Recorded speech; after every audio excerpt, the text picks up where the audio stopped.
We are live. Hello, everybody. It's me, Wilma Fingerdew, the suet puddin', and I am joined by three of my favorite hard bits of road. Teresa Mulhern, who you know from R&R and her releases and rants, releases and rants. What do you call your where you try stuff on? You have a name for that. Rated or slated? Rated or slated. You Irish bastard with your rhymes. The God. And then we have Chloe Demure, my YouTube girlfriend and makeup pusher. She's constantly, even though she's the one who instigated a year-long no-buy, she's the one who keeps sending me, have you seen this? Did you see that? Ooh, so-and-so has a mystery box. And y'all know I'm a hooer for a mystery box. The minute it says mystery or box, I start to, And speaking of going, my drag daughter, the nearly aborted Wilhelmina Boxfarts is here. I fought back. I'll tell you, if I'd known what a disappointment she would have been, I wouldn't have uncrossed my legs. And to this day, I'm terrified of coat hangers. Terrible. I think that's the line there, Wilhelmina. I have like a lovely coffee going for a change. Ooh. I like to establish where the line is very quickly. So most of us are using the P. Louise Money Shots palette. Wilhelmina is unfortunately outside of that loop. She knows not what we talk about. I have gone to the extra step of just removing my drawer. It's sitting here on the table because I literally, the first time I got it, I went, oh, look, plop. Oh, it was awful. And I warned Chloe. I said, Chloe, when you open that, because she won it from Teresa's website, aren't you generous, Teresa? But when she opened it, she almost dropped the tray too. And I had said to her, watch that tray. If you know what's good for you, you'll watch that tray. I feel like saying watch that tray is a bit of a euphemism. You know, you should. That was my drawer fell out. Yeah. Well, you know, I'm 32, so I really don't know what my drawers are doing at this point. Oh my God. The fact that anybody's talking to you about your drawers at that age is really a kindness. Thank you. Yeah, I should be brought out to a field and shot at this point. But I haven't talked about my drawers in decades. I'm just going to look us up on YouTube.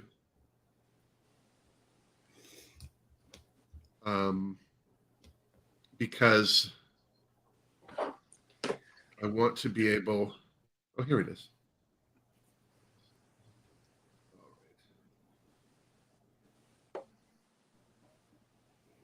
I just want to be able to read who's all here. Oh, Vito's here, my Tipperdew boyfriend. Hello, Vito, you sexy bastard. Elaine Alden's here. How are you, Elaine?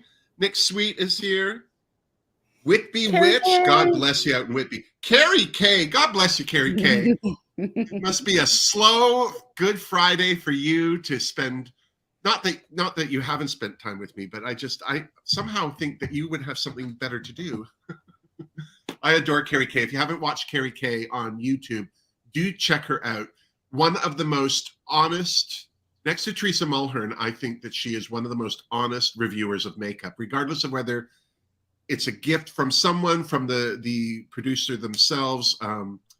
She'll tell you if it sucks the banooch, and some of them do. And I really appreciate that about you, Carrie. So thank you so much for joining us. But yeah, check her out. She's a doll. Oh, and she's upped her makeup game. Oh my gosh. Every time I go on Instagram, they get more and more beautiful every single time. Well, it's not like she had a lot to struggle with, the blonde, green-eyed, or blue-eyed thing. Already, yeah. It's like, son of a gun. I know. We should hate her, but you can hate her a little. It's okay to hate her a little. It's just annoying that she has a nice personality. You know, it's very, very different. I know. Leave something for the rest of us. Essentially, yeah. I don't look good and I have no personality, so I don't know what the fuck I'm bringing to the table. Well, you're lying twice. You just don't bring it to the camera, that's all. Around buying, that's what I bring to the table. Just ridiculous makeup collection. You're the queen enabler. That's who you are. It's true. You know what's funny? I have to say, for all the makeup that gets released, I very rarely, and I'm sure it's down to the fact that you're very busy and famous, Teresa, with your students and everything. But I've never ever, short of anything you post on TikTok, gotten have you seen this from you? It's always just when I watch you on releases and rants. But between Chloe and Martha. Oh, Martha's a good enabler. Showing me the new stuff that's coming down the pike. I'm still super jealous that you got that Chucky palette. Oh, and she was naughty today. And she got the new Trixie Mattel and Laganja. Did she really? The Laganja one? You know what? Yeah, it looks so much like the Plant Gay to me. They're very similar. And I mean, it's down to Laganja's green smokable color story. I totally understand. I'm not. Yeah, when I saw the greens and the yellows, I was like, ooh. And I was like, no, you have all these. You're good. You're good. Yeah. That was my fun. I'm sorry. I'm going to turn it to. I'm wondering why. Oh, Carrie's blushing in her kitchen. Well, there's worse places you could blush, Carrie. I'm just going to say. Lady Jenny is here. It's a party now. Woo-hoo. She's not wearing pants. That's why it's a party. She never wears pants. That's why she's always supine in her web chats. That's good. At least I'm not the only one who isn't. Lori B. I feel a lot better now. Chris Jones. Hey, Chris. David Burkett, the king of my enablers, is here.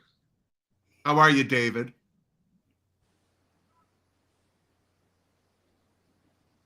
David's the one that sends me almost everything. If it's P. Louise, it's probably from David. I bought a few things, but he's so generous. You have awesome patrons, that's for sure. Well, I have to say I'm so pleased because the people that are there really are. They're also. I think that one of the comments I get from people who first drop in on YouTube, they always say how friendly everyone is and how, supportive. And, and I'm like, they're just being polite because you're new. But no, I'm there. That's the thing I get the biggest compliment on is how great the community is. And I have to say, at no intention of my own, I'm just thrilled that everybody is that way. I mean, there's been, let's be honest, there's been one or two people that I've had to block, but literally, I mean, it's a point percentage. They're not in the majority. And the one thing I love is if somebody has an opinion that's not necessarily everybody else's, I don't feel like they're afraid to say it because nobody attacks them for it. Well, you get what and that's you put the thing. there. I think if you have an opinion, it's your opinion. You're allowed to have that opinion, but if you want to have that opinion, you need to let others have theirs as well. And I like that. I disagree. Well, Straight into the cage, Wilhelmina. all right, now's the time. That's the line. We can publicly ostracize Wilhelmina now. Good. Do you like how the teacher in me came out there? It was very like. Say that again. Do you like how the teacher in me came out there? It was very like a little. I love it. Yeah. No wonder your students quake with fear. They do. I don't want my students to love me. I want them to fear me. Mm. Yeah, no, there's no good bonuses at the end of the year for love. Oh no. How many apples can you possibly eat? Yes, I think that's a great motivator for teachers to be feared. Apples? Fear of apples. Yeah. Get stuff done, I think, if there's a little bit of fear of your teacher. Yeah, we all did better in the classes of the teachers we were afraid of. I went to school when they allowed public shaming. So if you did bad in the class, if you were the one that failed like the test and you were the only one, they'd say it out loud. There might be pointing and laughing, and then the students were allowed to join in. You didn't always get your test returned face down? No, they just said the score from the head of the class. Lazy. Yeah. Lazy and mean. That's the two adjectives for a lot of my teachers.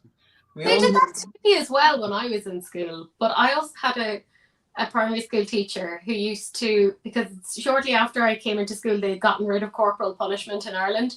It was no longer allowed. And she used to, on a daily basis, say, "Oh, if I could use the ruler on ye, I would." Wow. I worried that was your primary teaching method for most of your career. Yeah, well. Yeah, I was in public school like in the 70s, early 70s, and we had students that literally dared teachers.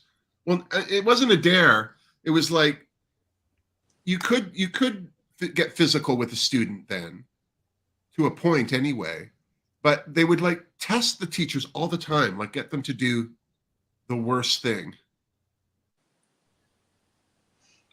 Well, we had corporal punishment in my high school, and we used to just. Well, you were in Zimbabwe. Yeah, it was the 50s in the 90s. So. But we used to always try and time it for the oldest priest because he was so feeble. You just had to react as if you were in pain. You're like, "Oh, Father, oh no." It just tracks so much that we're talking about priests and punishment. So it makes on my birthday, on a good Easter, a Good Friday, yeah. This is exactly what Jesus died for. It's 100%. He'd be thrilled. Don't make me come back a third time. That's after a really good Tinder date. Sorry, I'm not ignoring anybody. I'm trying to. Darcy's here from Saints, Angels, Sinners. How are you, Darcy, my darling? I can't wait. She just sent me another link to her collab with Fairy Light. Fairy Light? Yeah. Oh, that one looks I'm so looking forward good. to seeing that. Yeah, that one looks really good. If I wasn't on a no-buy, I would have totally picked that up. But I'll put it on my list for next year if it's available. Well, I just went through, it's so funny. I didn't think that I had that many Saints, Angels, Sinners palettes because Darcy was sending me something and the Canadian Postal Service sucks. Hard balls and not in a fun way. So it isn't here. And I'm ready to film my makeup and movies for Sunset Boulevard. And I wanted to use whatever she sent me, but I have her Cocoa palette, which is still new. And then I always forget what it's called. I have the Jello mold palette. I've got the one with the broken window that has a heart in it. I can't remember what that's called. Eric's here. Hi. Oh, Eric, thank you so very much. So lovely. Dr. Kevsgal's here. I have an event for the Sisters of Perpetual Indulgence this evening. Nice. Ooh. I'm an honorary novice for the San Diego chapter. You know what? It made me emotional when they made me an honorary member of that, just because I love the Sisters of Perpetual Motion here in Toronto. But when they made me an honorary novice, it really touched me because I think they, as a group, do so much good, and in the most lighthearted, fun way. I mean, I can understand why, mostly Catholics get a little tight around them, but for the most part, I just think they're lovely.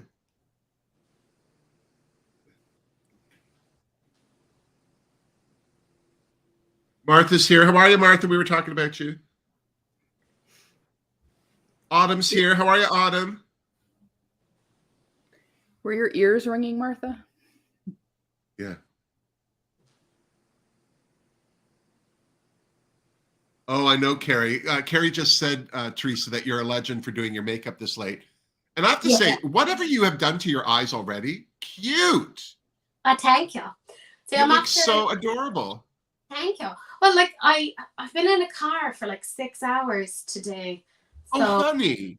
Yeah, because my mum is sick or was sick. So she's better-ish on the road? Yeah. Well, apparently her blood pressure is crazy, crazy high. So they're like, here's some new meds. So it turns out that her getting sick was lucky because they wouldn't have noticed her blood pressure was as high as it was. Ah. Yeah, so it was a lucky thing. So I came down for a few days, patted Dad on the head because it's mostly, it's like, you know, my mum is sick, but like, you know, my dad is in his 70s. So he's They like, fall apart. "Oh, no, They no, fall apart. Yeah, he's just, you know, held together by shoelaces and string.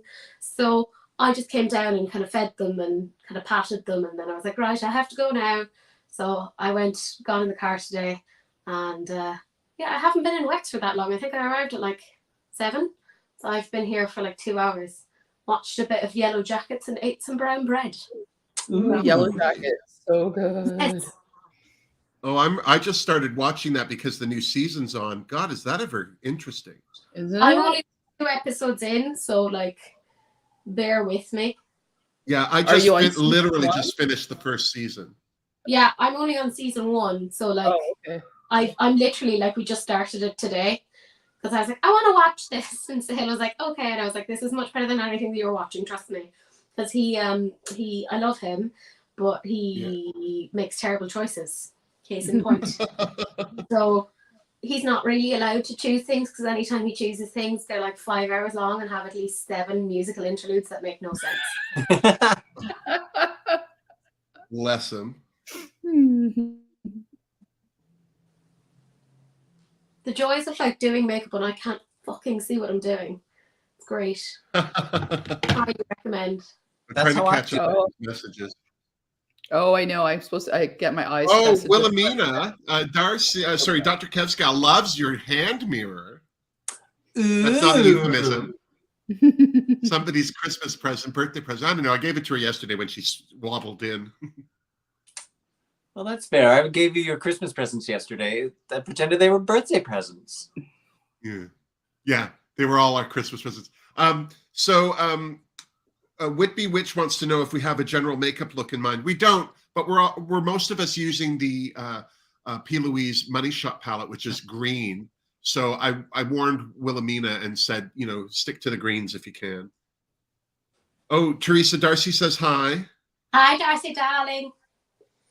I get very confused though because Darcy is also the name of one of my cats. So. Oh, is that right? Very confusing. Matthew's here. Oh, Eric on YouTube is here. Thank you, Eric. Happy birthday to me.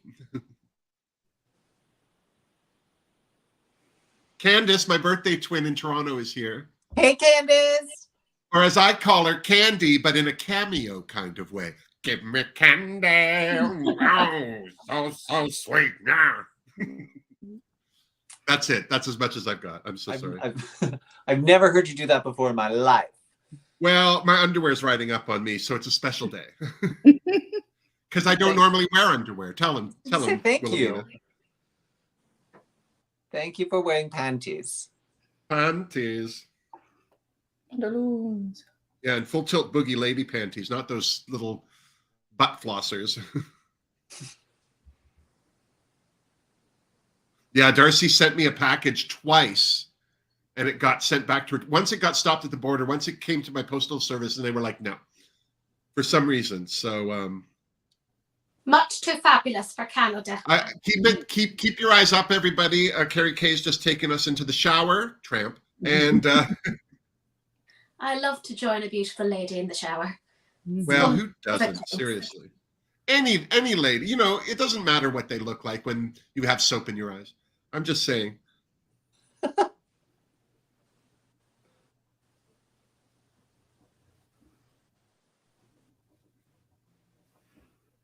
MK says, hey, bon fête, Wilma. Merci.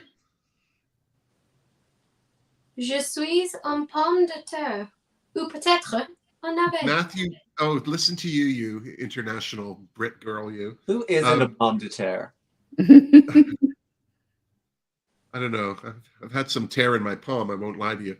Matthew Benis, sorry, I'm trying to read this. Bernis is Bemis. I'm so sorry, Matthew. Likes what you're doing color-wise, Wilhelmina. Thank you. My plan today is just to try and get makeup on my face. And beyond that, it's a win. Teresa, I know I've asked you this, and I can't remember what it says, but Eric would like to know what your shirt says. Oh, yes. Teach a man how to. Oh, wait. Teach a man to fish and he'll turn. Oh, fuck's sake. Hold on. Let me put on my glasses because I've forgotten what to Jesus. say. Sorry, I'm having one of those days. You actually own that? Does nothing to help you? Yeah, no, stop. I'm a disaster. Teach a man to fish and he'll turn around and try to teach you to fish like he invented it and you're an idiot. So it's a mansplaining joke, is what you're saying. Oh, mansplaining. Mansplaining is short for man explaining. Thank you. My little lady brain couldn't quite figure that out. The size of a peanut.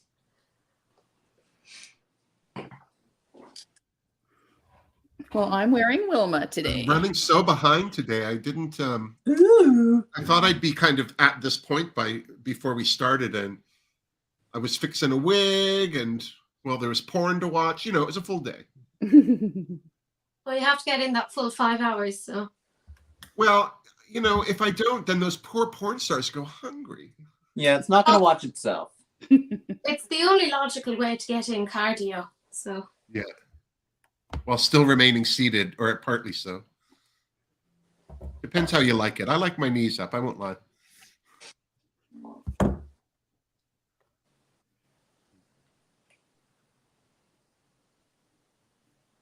So apparently there was an ice storm in Montreal yesterday or the day before. I heard. Yeah. Ice and storm. Well, that's very. I'll tell you, it usually snows on or around my birthday. Usually a day or two, if not up to a week after. So, like, a lot of people, like at the end of March, they start wearing shorts outside, the crazy ones anyway. And I'm always the first one that says, wait, we got one more coming. And then we usually do. But I feel like the environment's screwed up enough now that it's not going to be so. Mm. Well, to me, the first sign of spring is always when snowmobilers start drowning. Then you can break out the shorts. Well, my big sign was as I was driving into my estate today, there was a little bit of sun. So there's like a general memo sent around to every man. And it's as soon as there's like a whisper of sun in the sky, you must quickly take your shirt off and expose your milky chest to the world, whether they like it or not. So as I turned left into my estate, my eyes were assailed with at least 10 shirtless men. It was not unpleasant, but not exactly what I was looking for. Chris Jones just said, with all the things porn actors have in porn actors, that's so cute. With all the things that porn actors have in their mouths, they cannot starve, surely. Can they? I don't know. They definitely be getting some protein in. Wow!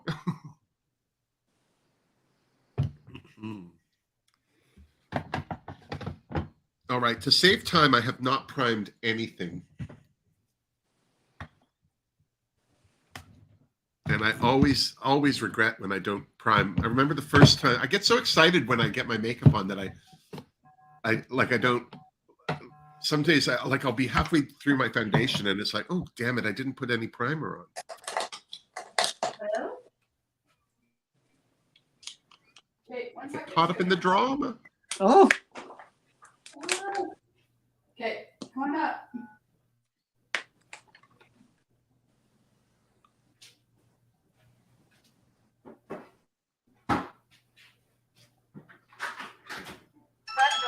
So I'm doing my my next makeup and movies on Sunset Boulevard. Oh. Not physically, it's the topic. And I wanted to show you guys. This is the new Alarda Souza design. This is David of Finland. I love this. This is if you get this off of my there's this one, and then there's a full body one of him in motorcycle gear with pants on and a truly pornographic penis, not not the penis that the statue of David has, which is clearly not pornographic. And I just didn't want to show the full body one in case, I get demonetized, because it's quite a weapon, a concealed weapon. But Barely concealed. they're both available on my Redbubble store, which I have a link to in the description box down below. And all the proceeds from the sales of these two shirts are going to Rainbow Railroad Forever. Actually, Lara asked me to sell them on my site because he says I get more traffic on my site than he does, which I think is a lot. But yeah, if you want to help support a great charity that's doing a lot for the LGBTQ community worldwide, you can either click on the link to the Rainbow Railroad directly and just find out more about them or make a donation directly to them, or you can buy one of these shirts. And they're all 100% of any money that I get, like that Redbubble sends me, that the profit is going to Rainbow Railroad. We've sold 2 shirts so far, so thank you to all of you that have, well, the both of you that have. All right. I feel like I'm running behind. You'll catch up.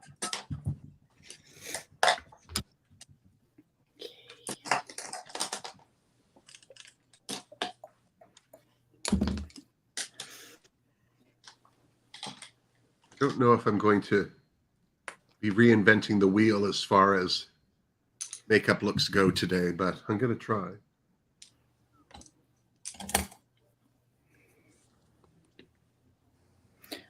I never invent the wheel in makeup looks. No, I don't even know what a wheel is. Well, I'm just a silly lady, so I don't know shapes. But you're fairly experimental, Teresa. I love that you, I wish that I used gems as much as you do. I mean, I don't just use them in my makeup. Cooking? It adds an extra crunch. Delicious. She'd always look at my chocolate chip cookies and wonder, are those actually chocolate chips? Or is she trying to get rid of some of her gems that she's too lazy? My teeth are chipping. This can't be good. Yeah. Well, the Irish have very poor teeth. Mm-hmm. I'm going to try and use a lot of the grungier, the drawer for the P. Louise palette Money Shot. It's this one. They're still green, but they're much more like baby bum brown and leaning towards yellow. So I'm gonna try and use a lot of these colors because my natural tendency is to go for those brighter colors all the time. I think I've used a little bit from all 3 palettes so far.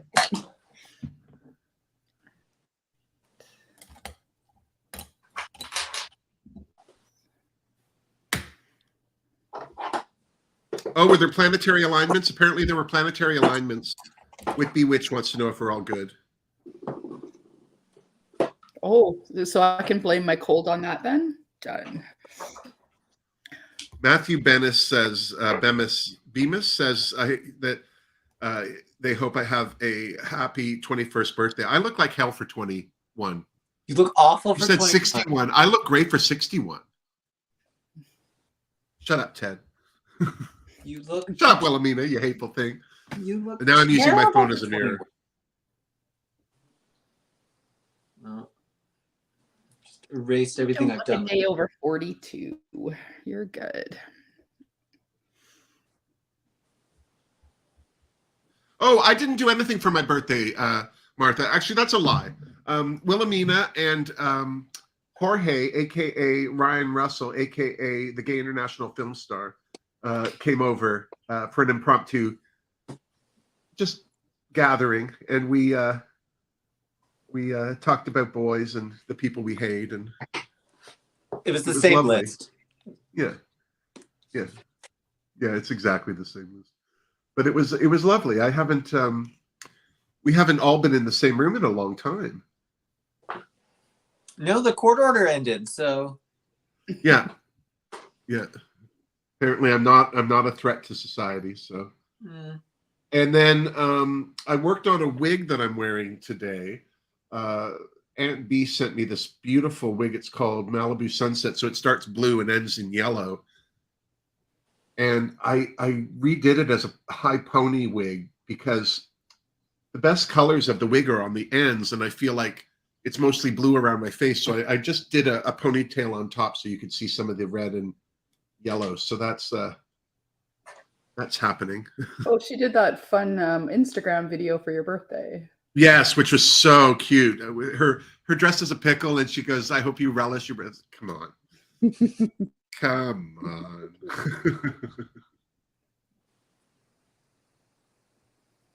I love a good pun.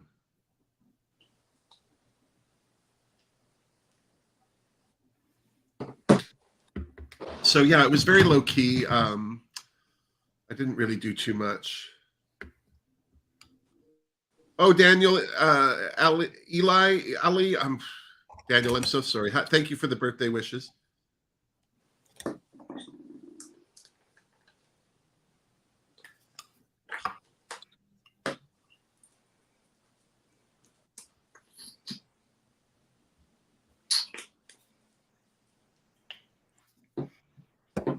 Oh, Carrie Kay said that there's an Oriole version of the Money Shot. I don't even know what that means. Is it condensed, Carrie Kay? Is it like a smaller palette?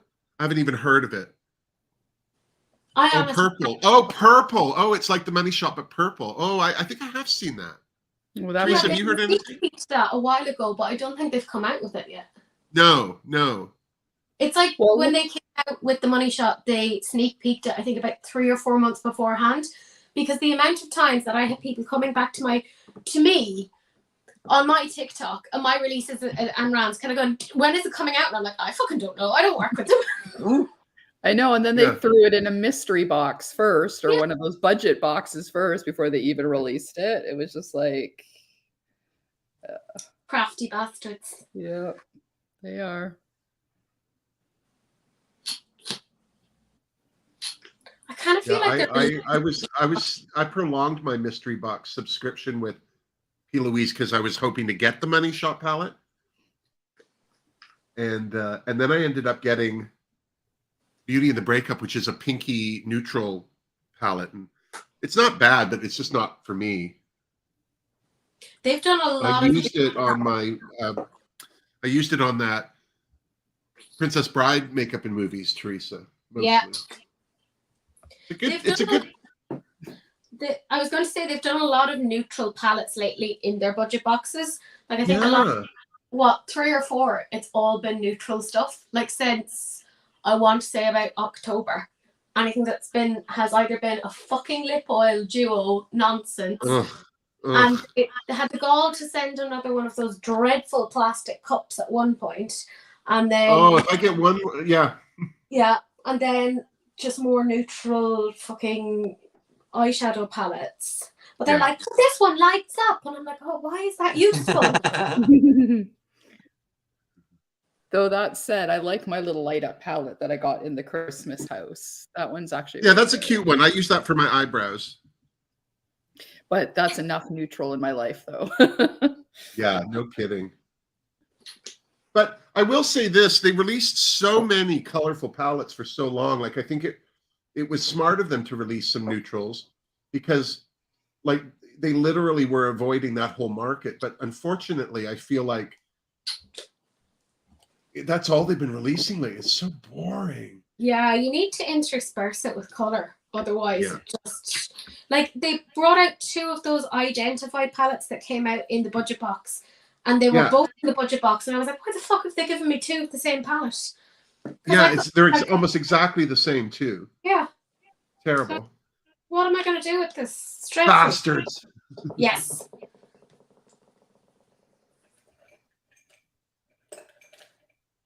But that said, I do like P. Louise. For me, it's all down to color story. Like if I'm not going to use the color story, then there's no point. But then, you reach that point where it's like, do I need another rainbow palette? Like,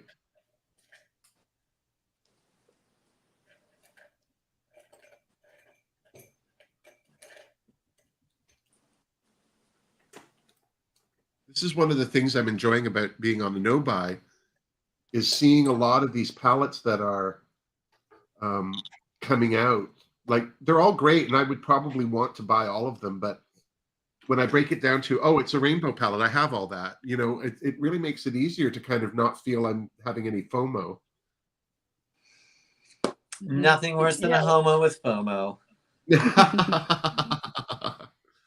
No, that's what I found with doing the build-a-palettes, because then you see actually how much you have duplicates of things. Yeah. And you can argue, well, I don't have that shade. It's like, well, sure you don't, but this is a tone off. Like, calm down. Yeah, exactly.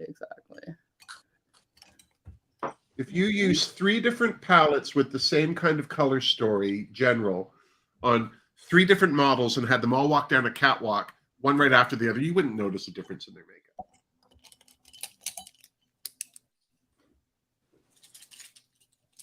And if you do, you have a very hard life to live. But also, it's very like that scene in Prada, where Miranda Priestley is like, it's not blue, it's not teal, it's cyan, which came from Cerulean. Ralph Lauren show, I believe. And then didn't it creep up in this collection from Yes, that's all. military jackets? Yeah, I mean, I understand if that's your business, the differences are important. But I think there has to be some kind of acknowledgement that in the grand scheme of things, it's not that important.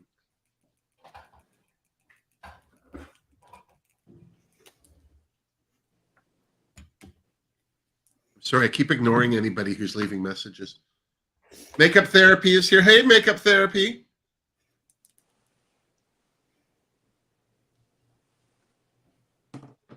Yeah, Carrie K, I have to agree that Watch the Queen Conquer is one of my favorite palettes. I don't use it as often as I should. Johnny Dominguez is here. Hey, Johnny.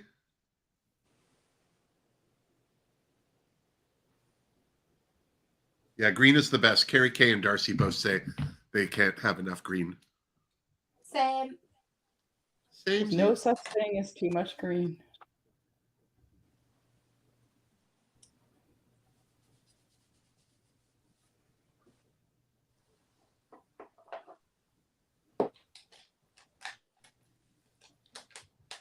Wilhelmina and I did a test run the other day. I have this beautiful hat from E. Dupree Accessories that's I'm going to wear for my Sunset Boulevard review. And I mean, calling it a hat is really underselling. It really is. It's a statement piece. It's architecture. It is. It's an entire building. Yeah. I love it. And so I wanted to do like a 1920s style makeup, but I wanted to make sure it would show up. Like I didn't want it to disappear under the darkness of the hat. And I think it went all right. I mean, could have been worse. It can always be worse. Yeah. Just remember that. When you're complaining about your life, just remember, it could have been worse.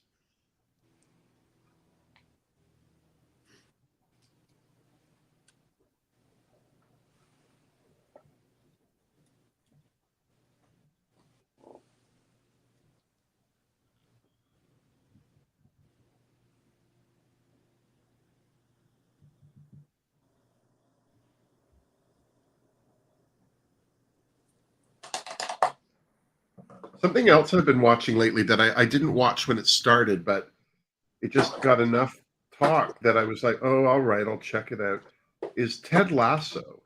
Oh, I love Ted Lasso. I haven't seen the latest episode yet. I haven't watched any of season 3, but season 2, somebody said to me, oh, I heard season 2 sucked. I cried so much during season 2, the Christmas episode. Oh. Gorgeous. I told you I heard season 2 sucked. Yeah, and that's why I don't listen to you. You also told me that. I remember when I was dating Glenn, you said, oh, this is a great movie. And he and I went and saw it, and he turned to me and said, Ted and Jeff have the worst taste in movies ever. We say the same thing about you. Hey, I don't often tell you to go. I just say I like this.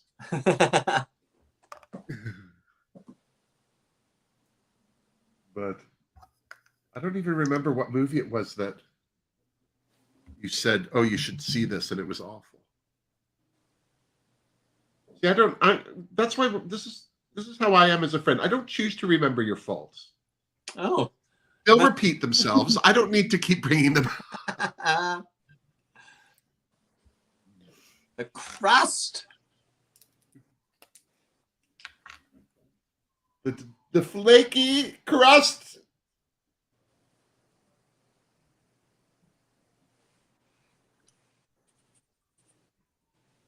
So Chloe's been under the weather as well, Teresa. Oh no. Is there something going around? Just on YouTube. Yeah, apparently, yeah. No, Martha was sick. I think she's getting better now. She got that from her husband. Oh, no. Half my work seems to be off, but I'm lucky it's not COVID. It's just a throat thing. But it's also the changing of the seasons. Like I find lots of people get sick as we move into spring. Yeah. Well, and here too, it's sunny one minute, then it's raining, then it's hailing, and then it's sunny again. Right. It's just like, make up your mind already. But no, Yeah, I was no really kidding. worried. Yeah, I was really worried yesterday that I wouldn't make today, but I slept most of the day away, so I think that helped too. Well, I'm glad you're feeling better enough anyway. Yeah. Now I was able to get my new releases. I quickly filmed them this morning, but it took like 85 tries, but I got it done in the end. Because I remember I was looking for it and I was like, doesn't she normally do one on a Friday? Did I remember it wrong? And then you messaged me and I'm like going, okay, great, but where's your video? That's all well and good, but where's my fucking video? Oh my God, I swore. I'm so terrible. It's so unlike you. I love swearing. My grandfather, when I was growing up, everything, like every swear word was an adjective. You know, it was just peppered in. I think the first thing I ever said, my mom said, like a full sentence was, Jesus Christ, look at the cows. Because my grandfather would say, like, Jesus Christ. And then the sentence following would have nothing to do with any kind of tension or outrage. It would just be like, Jesus Christ, it's a nice day out. You know? And my dad liked to go through the whole Holy Family. Jesus, Mary, and Joseph. Yeah, we weren't very religious. But my grandfather, oh God, he was crazy. And so, yeah, and then I worked on Road to Avonlea doing wardrobe. And the guy that was in charge of the sewing group, our cutter, Carl, he swore so much that like the air above his head would go blue.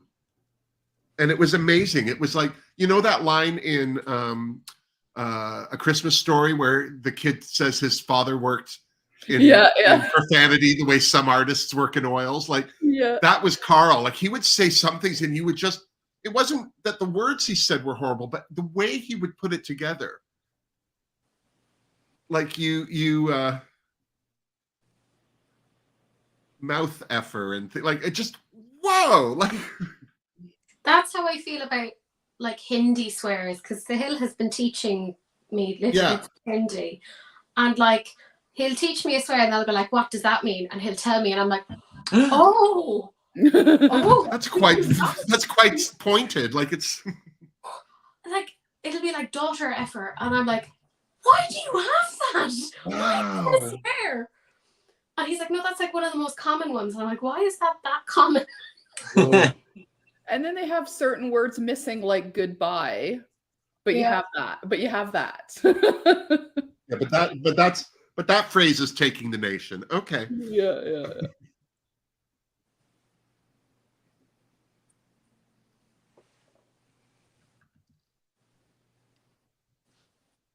Well, I just find it funny, different language, just in general, what's considered offensive. Like in Quebec, it's not French to say tabernacle, it's Quebec. Like it's a Quebec thing, but it's a tabernacle. Like what's so?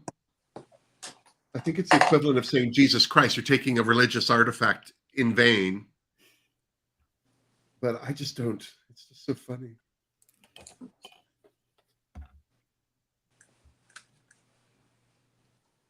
You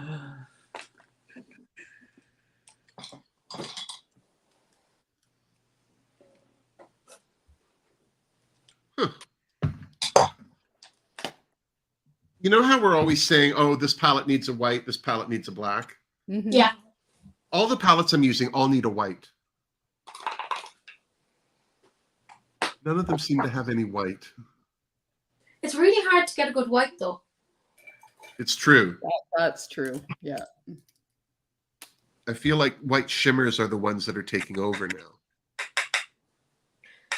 Yeah, like a white matte, very, very, very difficult to come across.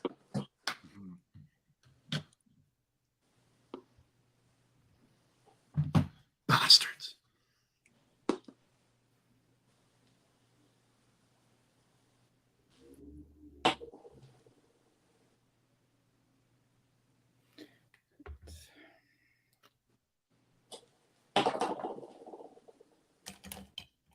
Then we all.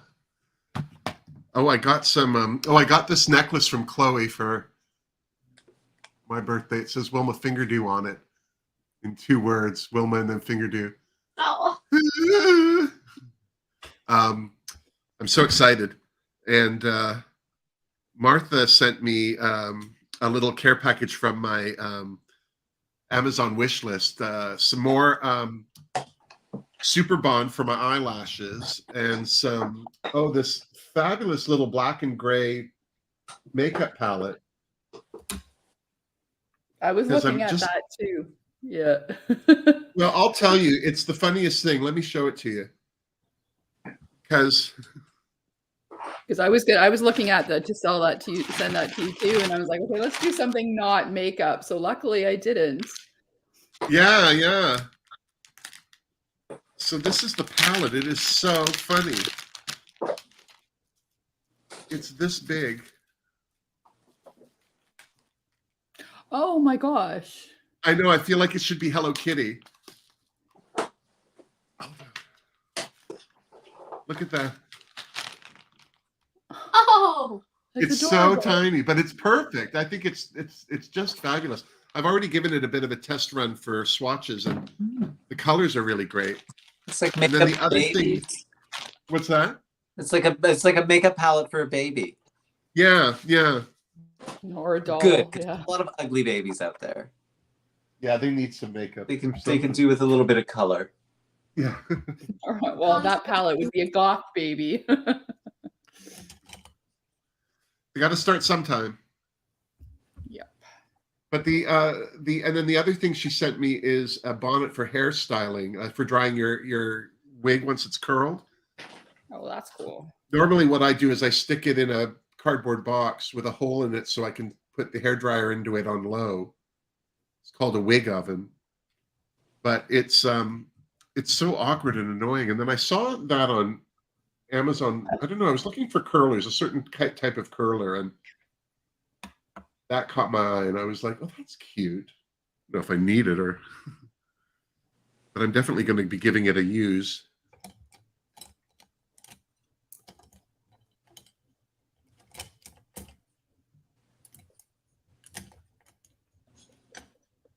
And then, I also have a brand new T-shirt. It's not new actually. It's just silly. A long time ago, like maybe even a year ago, Lara D'Souza did a design for me using the Sunset Boulevard imagery of like a knotted film reel with Nora Desmond behind it, and in the film reel it says makeup and movies, and then the other one is Wilma Fingerdew. And so I don't know why I didn't post them, but I think it boils down to the fact that I had still at that point never really seen Sunset Boulevard and wasn't sure, what I thought about it all. And then after I watched Sunset Boulevard, I was like, oh, that's so great. I have the T-shirt. Because normally when Lara does a design, I get it on a T-shirt so I can see what it looks like. And I didn't get it. So it arrived yesterday. I'm gonna reveal it on my next episode of Makeup and Movies, but it's available right now on my Redbubble page store. But I was so flattered to. It's really quite a good design. I'm so sorry, everyone. I'm ignoring everyone.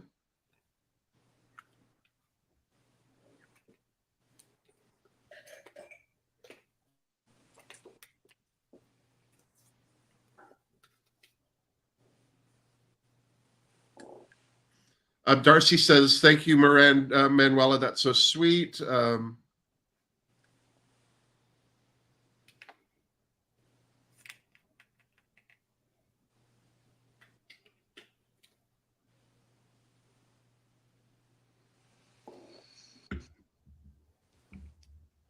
Darcy says she's on a no-buy too. She knows what it's like.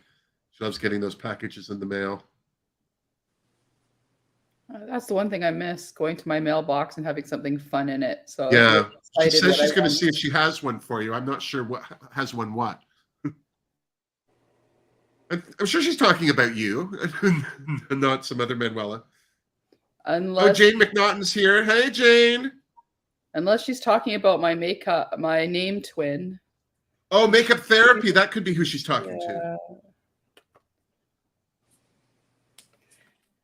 Oh, sadly, nobody sends me PR, but that's okay. If I like it, I'll buy Makeup it. therapy says she hopes you feel better. Oh, thank you.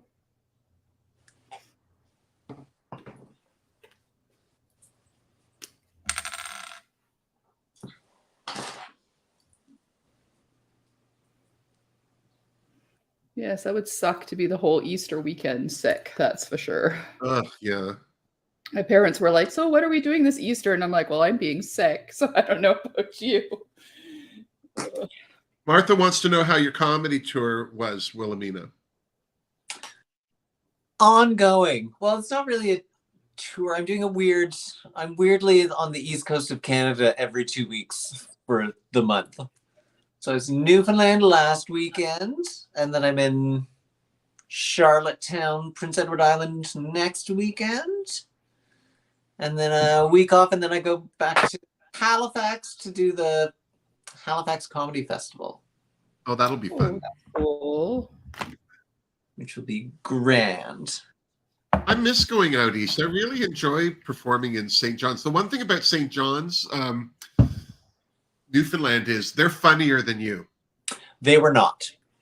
Well, no, not the comics, but the audience. Like, I remember going, when I went, someone said to me, don't ask a lot of questions because they'll answer them and they'll be funnier, at least to the rest of the audience, because they're more in keeping to what I guess they're talking about. But so I was there 1 week headlining, and then the next week I hosted for somebody else. And I realized in the week that I was headlining, it's like, yeah, they are definitely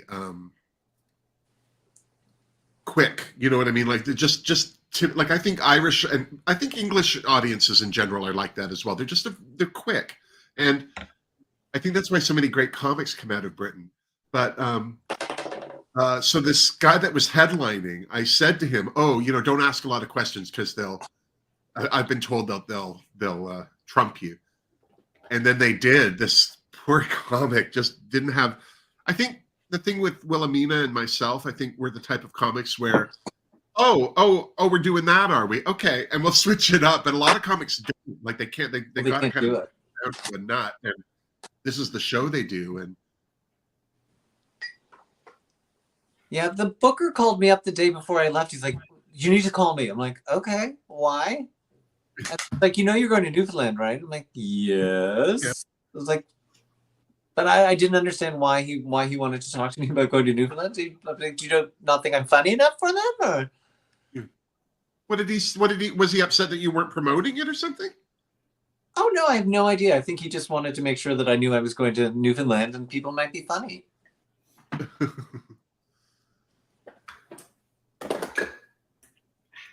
No, personally, I enjoy an audience that's funny. I like it when they get, like, if the audience gets to all of your punchlines before you do, then you need better punchlines. Yeah, it's not them, it's you. That's when I first started writing jokes. That's how I wrote them. I'd write the joke, and then I try and think of how would you trump that? What's the better headline? tagline for it, you know? What's the more surprising tagline?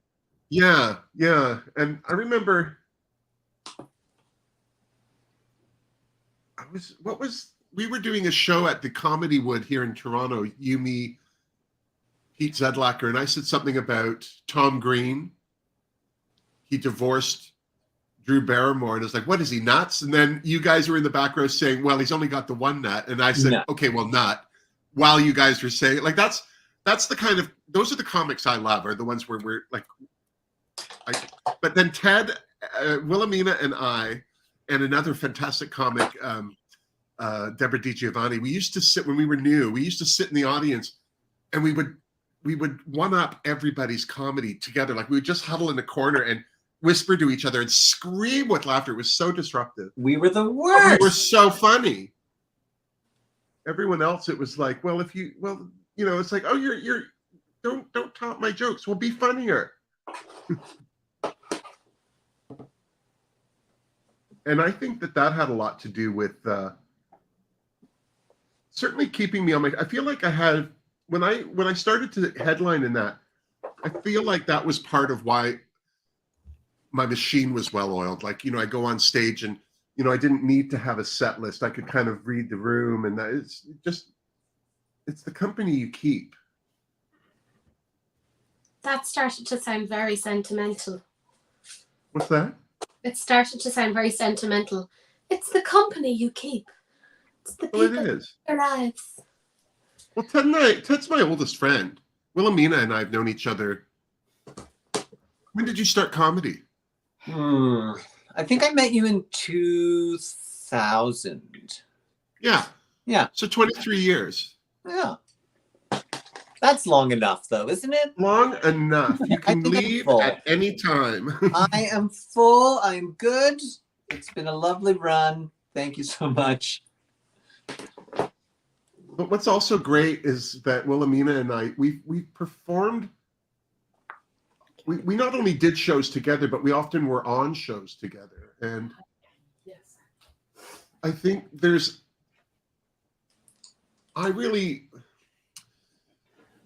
something about having a friend who's funny, either as funny as you or funnier than you, because it keeps you on your toes too. And Wilhelmina is the first person who ever said anything hateful to my face that made me laugh out loud.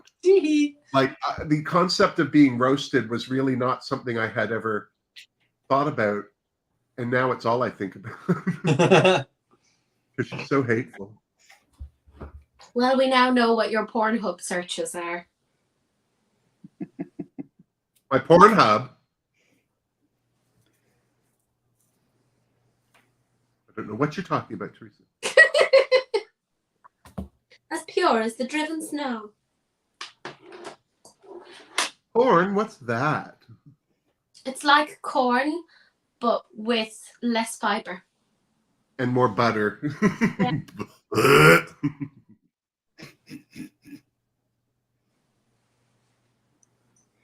So, Teresa, do you guys get March break or like a spring break in Ireland with the students? We do. I'm on it now, which is part of why I'm like here. I'm not Nice. the editing releases and rants. You caught me at a great time. Although, Well, I'm mind so you, excited to watch it again tomorrow. I was on last week. It was such a good episode. it was a very long one. Jesus Christ. I love those, though. You know, that's a big debate on YouTube. It's like short form, long form. What's the best format for a video? Long And form. quite frankly, I enjoy a video that's around a half an hour or more because I don't have to switch it up or look for something else to watch.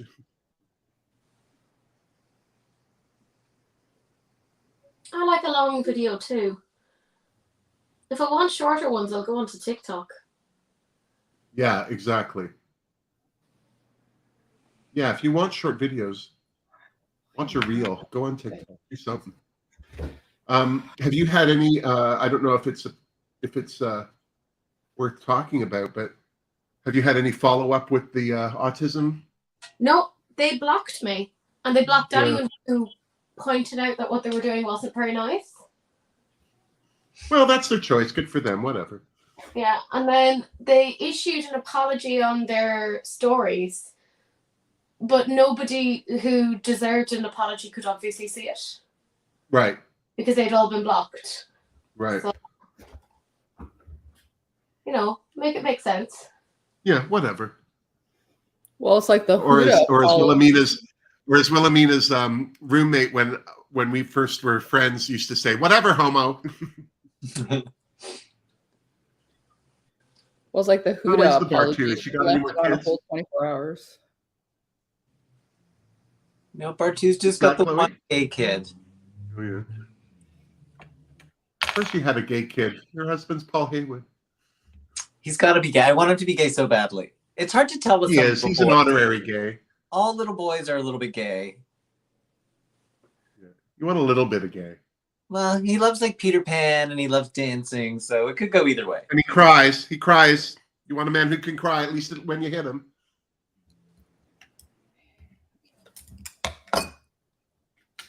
How's the hill about with crying there, Teresa? He is much more emotional than me. I don't believe you. I do believe you. I'm just kidding. Yeah. And to be fair, I don't think you're unemotional, but no, I'm not. I'm not very good with expressing emotions. but you're a staunch Irish lass, is what you are. But it's also the tism. You know, it's like you can't read my facial expression sometimes. I'm like, I don't know what I'm feeling, so my face doesn't know either. So this is my screensaver. Good luck. But keep up or frig off. These are your options today. Yeah, he's what I've noticed about Indian men is they're very, very dramatic. The emotions are very big. No. Anything he feels is at an 8. If it's sadness, it's an 8. If it's happiness, it's an 8. Whereas I kind of gravitated around a 4 at any given time.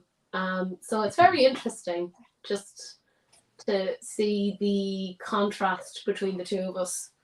Right. That'll do, pig, that'll do. I used to say that all the time. And then somebody said, "Why do you call yourself a pig?" And it's like, have you not seen Babe? Like, I can't talk to you if you haven't seen Babe. Dead inside. Well, I had to watch Babe because Sharon was the wife, wasn't she, from Kath and Kim? I think so. She's in Babe. I don't remember what her part was. Not Babe. And, huh? She wasn't Babe, that's all I No. She's too tall. And then Richard Cromwell played the farmer, and I just love him because he's like 100 feet tall. But he looks like he's a farmer. He did. does, He yeah. looks Smells like it too. not just a farmer, like a British farmer. He reminded me so much of like a neighbour of mine back in Mayo. Yeah. Mr. Coyle, like he looked so much like him.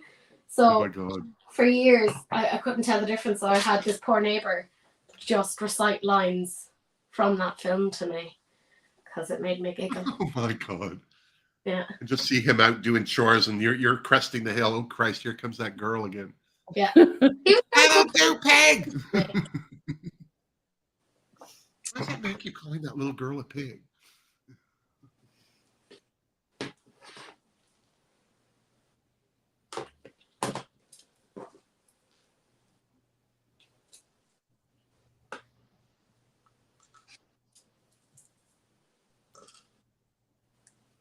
I'm being a very bad host at my own party. I'm not reading any messages.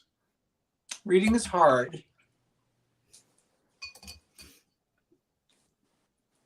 No, reading is fundamental. Fundamentally difficult. There we go.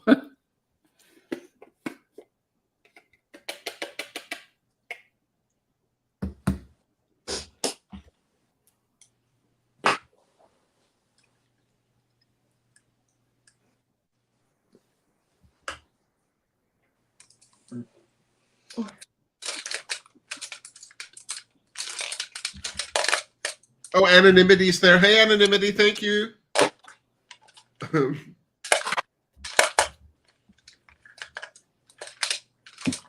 Excuse me. Bless you. Yes. Yes, mama. Yes. Oh, that's what's on today, right? The Yes, tonight, the reunion. reunion one. Bob the drag queen and Mistress Isabel Brooks have been having an online diss track feud. I'm not sure what started it, but probably Mistress. But I just caught Fair enough. I just caught Bob the drag queen's response to her. He did a diss track. It's so funny. It's on YouTube. Just search Bob the drag queen diss track, Mistress, MIB. Yeah, oh my Bob God, or it's so Bianca, funny. I wouldn't want to go up against. No. They are the Newfoundland of stand-up queens. They're funnier than you. Funnier and smarter, yep.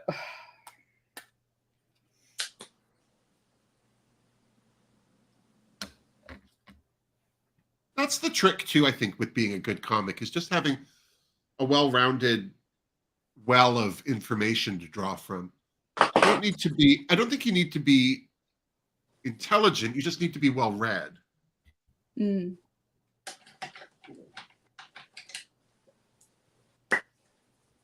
I was on, tonight at 7 p.m. on Deliciously Dope TV, which is a podcast as well as a YouTube channel.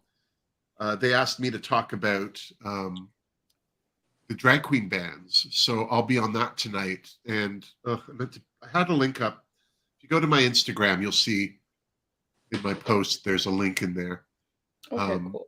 But we had a great chat about that. But one of the things, like, because of going on to talk about that, I actually went online to just get a sense of stuff, because I'm really not aware. Like, I was very surprised to hear that it's not just America that's banning drag queens. Like, it's Australia's having a real problem from what I hear. And I know we've had protests against the reading in libraries here in Toronto anyway, but out in we've had some in the Vancouver prairies as well. and Edmonton, I think they've had some issues. And All right. one of the things I loved, though, was Trixie Mattel addressed it on her channel while she was getting ready for something or testing new makeup or some such thing. And the thing that I loved about it was that she's like, I don't want to perform for kids. You know, I don't, it's not what I want to do. No. And she was very open about it. Like, I don't cater my show to children, and I don't think that drag should be necessarily catered to children, but if that's what you do, good for you. Yeah, it can be. But she's not doing it. I need to go find a That course. made me feel a lot better about my opinion of children and shows. Do you know what I mean? Like, Well, I remember when they started reading to children, I was like, why? Why? I mean, I as don't think long there's as anything wrong with it, but why? yeah, as long as it's age appropriate, I think it's fine, Yeah. right? If you want to do a real family drag show where, you know, you dressed up as, I don't know, fairy princesses or whatever, so little kids, you know, I think that's fantastic. Yeah, not a slutty one, you know? Yeah, exactly, right? And as long as that's that, and you're reading fairy tales or whatever in the library, there's absolutely nothing wrong with it. But if you want to get all grindy, then not so much. You know, grindy. Are they going to get annoyed about like pantomime shows? Because like there's a whole lot of drag in that, and kids go to that. Well, I would also think, Teresa, that when they have a man play a woman in a panto show, they usually want them to play an ugly woman. You know, it's like the evil character or the stepsister or some such thing. And I would have taken more offense to, why do the men have to play ugly women? You know,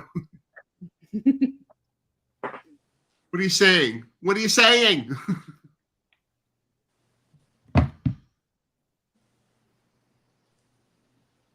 But yeah, I don't know. It's a very UK thing, pantomime. I don't know if we've ever had anything like that really here. I love it. We have it in Toronto. Karen Kane, who was our prima ballerina with the Canadian Ballet Company for decades, her husband, Ross Petty, who's an actor, he started a panto company kind of in Canada. And they used to put on all of those like Jack and the Beanstalk spoofs and that for kids, and they were great. I don't know if they're still doing them. I don't think. I mean, clearly in the last few years, anyway, they haven't been. But Yeah, I think the only thing and it was classic panto, so there was always some like weatherman or sports figure that ended up playing somebody's stepsister or something. It was very funny.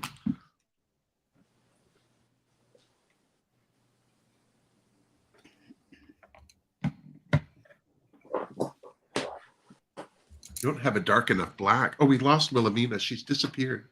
She had to go grab something. I can't remember what it was because my memory's from here to the door. But yeah, there was something. Yeah, originally when I had to leave, my grocery delivery was supposed to come at 2:45, and then all of a sudden the phone rings at what was it, 10 to 2, and it was like, what? Why are you here? Okay. Gems are not working for me today, so I think I'm going to give up on that. Oh, Are a fickle bitch. I've never had any luck with gems.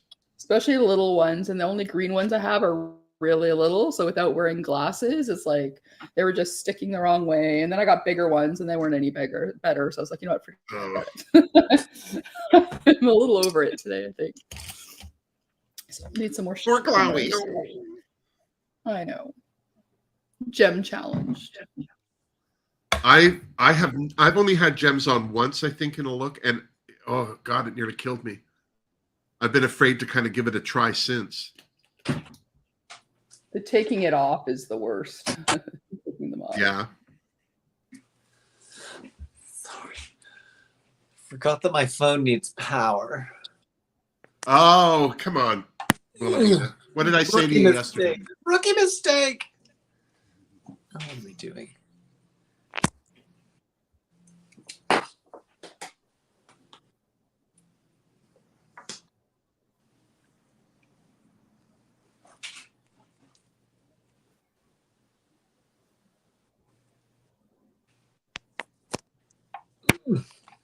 I don't know if David Burkett is still here, but I've been using those P. Louise cosmetic paints that you sent me. And it's so funny.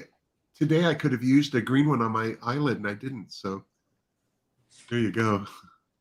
But they're really great. You know what kind of got me into using them again was the Mitchell palette that got released. Yeah, Mine just arrived today. What's that? I actually just got that little palette and it arrived today. Did you get the color or the neutral or both? I got both because I'm an idiot. I would have bought both. Yeah. Yeah. And I immediately tried it on Sahil to see if I could like mix a shade for him for like a foundation. And I was yeah. So that was great fun. That's a good idea. Maybe I can convince him to let me do his makeup. Hmm. Well, Elena gets her husband to do it. Yeah, but I have a Muslim husband who had a relatively strict upbringing. So Fair you enough. know, the Lord give it to the Lord, take it away.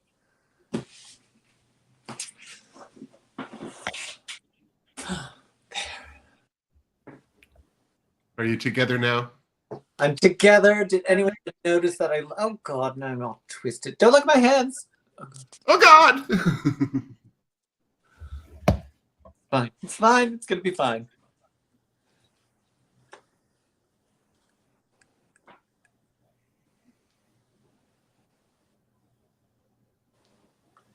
I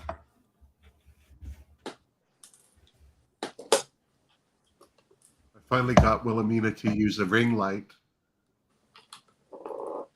I said, we're going to be on YouTube with some pros. Don't shame me in front of the pros. Too late. Look at my face. When are the pros coming? Yeah, that's what I was just going to Shut say. your hole. Shut your hole, Mulhern. Which one? All of them. Oh. Oh. I see. Well, except for the ones you breathe out of. I don't want to really restrict you. That's very considerate of you. Yeah. Very off. Nothing if not considerate.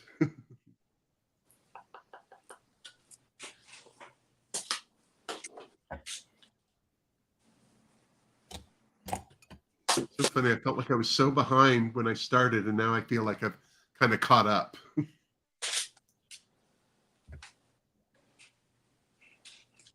Chloe, you look great. Oh, thank you.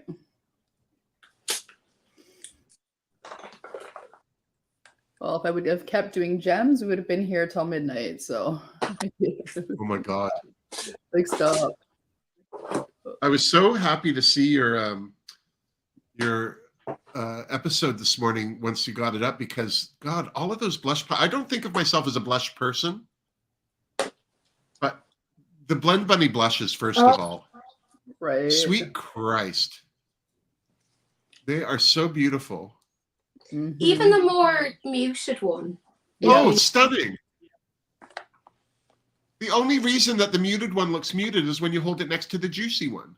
Exactly. Right. Exactly that. Exactly that. Then Chloe has their highlighter palette, which is apparently even better. Oh, Oh, it's so so good. I've hit hard pan on my Gourmand Girls highlighter palette. Bold That's a and the good one. Brilliant. Oh, yeah, it's so that good. one's a really good one too. Yeah. The blend, like the Gourmand Girls, is more that you can really bling it up, or you can use it every day. But the Blend Bunny one is definitely like, woo, seen from space. Yeah, yeah.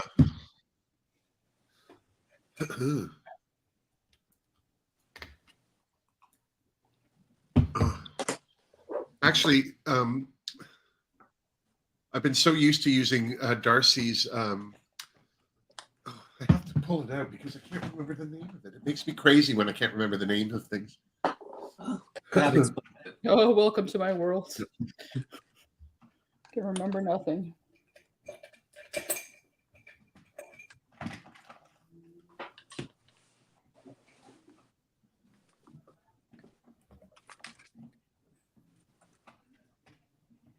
Ugh, I can't even see it.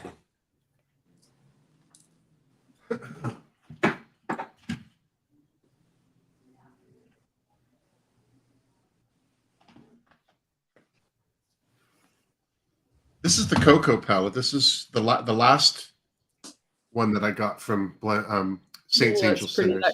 that grungy green. Isn't that great? And then This black here that is one in the ridiculous. bottom, and the one in the bottom left there. Yeah, Yeah, this minty one. Yeah, Yeah. that's gorgeous. And this That's color what I here love. is gorgeous. But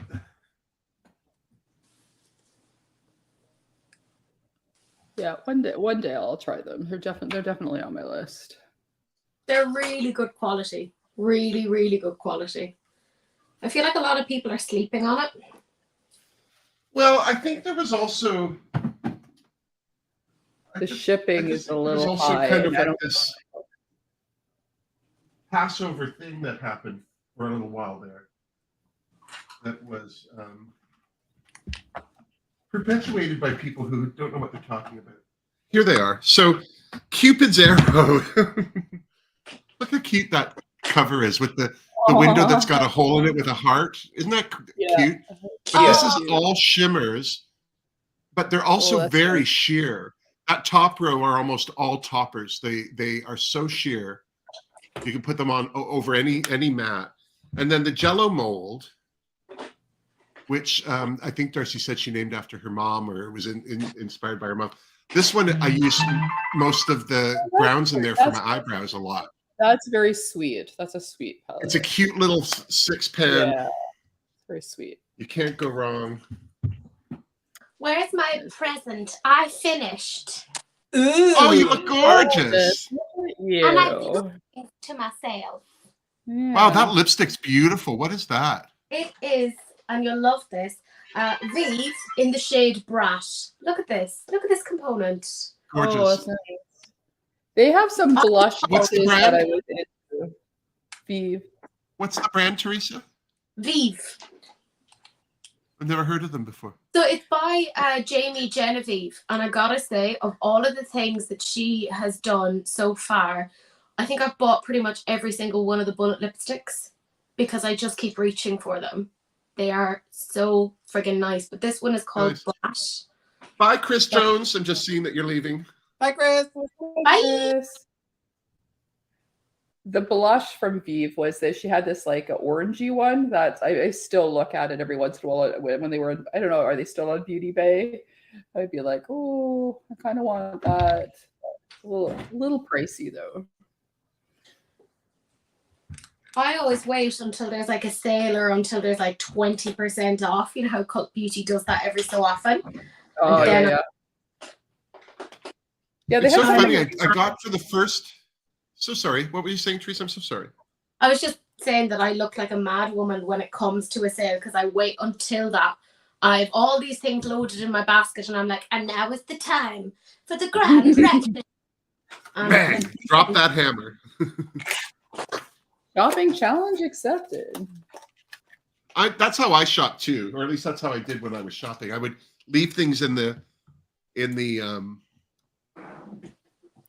cart, and then they would invariably always text me. It's like, you've left stuff in. Yes, I do. Yeah. Calm down. Though I like when they do send, oh, you've left something in your cart. Here's a discount code. And then sometimes, yeah, like, right. Okay, I wasn't playing hard. Yeah, you win. So here's something that I love. It's the Artitude Split It eyeliner palette. But I'll tell you, it's so hard for me to remember to use it because I'm not a graphic eyeliner person. But what I have been doing with it lately has been using the black and the white as eyeliner. Like, I always thought you had to be special and extra with it. And it's like, well, no, you can actually just use it as it was intended. Yeah, for whatever you want. Yeah. I love that liner palette. Like, I just used it today. I used the gold because I was like, right, let's do some little shitty graphic liner. But like, I bring this like everywhere. It's so freaking good. Oh, Darcy, tell me about it. Yeah. What's that? Darcy just said, Teresa, what is the point for the autism places if they block you? Yeah. I mean, what is it? Exactly.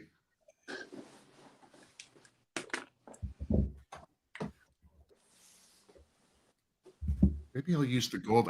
That's the other thing. A lot of the colors for this liner palette for me, it's like, well, I don't know if it'll show up. Oh, no, I have yet to use the multi-chrome liners for anything because the couple times where I've tested them with colors, it's like, oh, it's not really doing what I wanted it to. But that's down to me not knowing how to use it. Yeah, the deeper the base that you put down, like the darker the shade, the more it's going to come up as being that multi-chrome color. Oh, is that right? Yeah, yeah. Like, I put the gold on now. I don't know. I'll come and... Yeah, I could see it where you were sitting. Yeah. Yeah. Oh, it looks gorgeous. That's a beautiful eye, Teresa. Well, thank you. Mm. I glued flowers and gems. That certainly sets you apart from the plumbers in the world. Yeah. I will do that review of power tools one day. You should, because I think there's a hole in the market there somewhere. So for those of you who didn't hear, Teresa got read by somebody. I think, what did you give a negative review on something? Yeah, it was just that I was saying I wasn't impressed with, it was like a new release and I just said it was the Too Faced something. Right. And I just said it looked really boring and really dull. Somebody who clearly has their rent paid by Too Faced or some such things. Asshole. Oh, their page was very, very low rent. I went and I checked on their page and I'm like, ooh, who are they to be judging? Who are they to be judging? Yeah, exactly. And they said something along the lines of that you should stick to reviewing or plumbing or something, or? Yeah, they were like, they were like saying like, oh, this would look lovely on somebody who was actually attractive. I was like, wow. Are you sure it wasn't Wilhelmina? Might have been. I'm terribly sorry. I think sometimes I lash out. She lashes out. It's just from not in a drag queen kind of way, let me tell you what.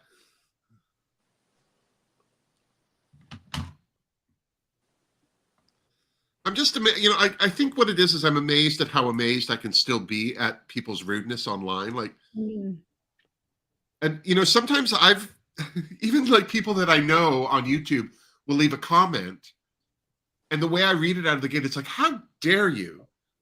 And then I go on and I read it again and I read it again, and then I have to make sure I know what they're talking in reference to.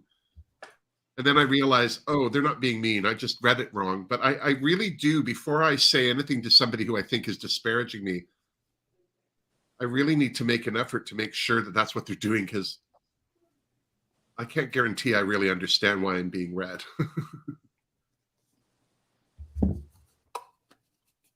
You'd think all my years knowing Wilhelmina, I would have got used to it, but no. No, you're quite slow.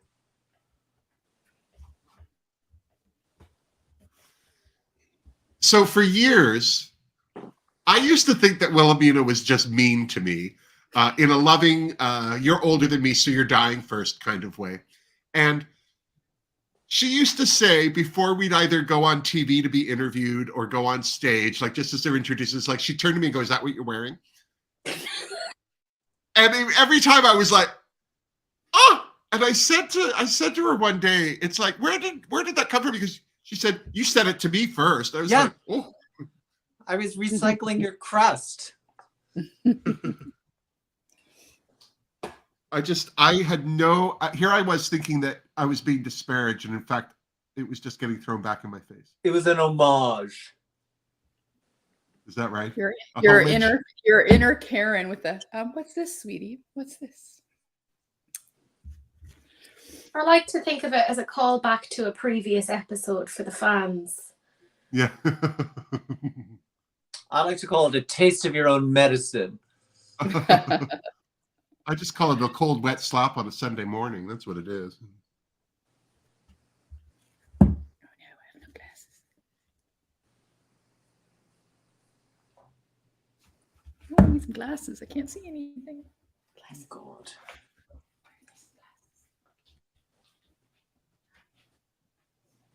It's okay, honey. You stay sleeping.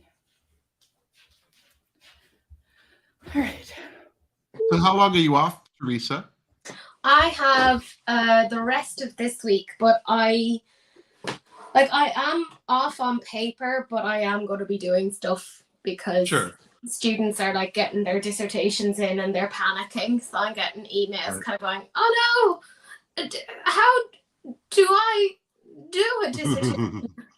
And I'm like, "Jesus, I've been teaching you this for the last year. Please tell me you know more than this." This does not reflect well on me that you still don't know what's going on. No, they just get all like panicked and they really underestimate their abilities. So you just have to be like, "No, I know you know how to do this. Just calm down, grab a cup of tea, and we'll walk through it together." So that's mostly what I'm doing this week, is just giving people feedback on what they're doing and making sure they submit on time and don't panic. Well, that's nice of you. You could have gone on a mini break vacation. Well, I have the whole summer. Like basically I have like July and August. So I can just run around then and write another book. So why not? Oh, that's where that Jen went. Oh, Denise said happy birthday. Oh, is Denise Cherneau here? Hello, Denise Cherneau. Check out her Instagram feed. She's been doing some great wig work lately. Oh, the new one she's working on is... Oh my God, wasn't that beautiful? Mm-hmm. Yes, it is. I try to channel her whenever I have, like when I've washed a few of her wigs finally, and of course by washing them I've taken out any of the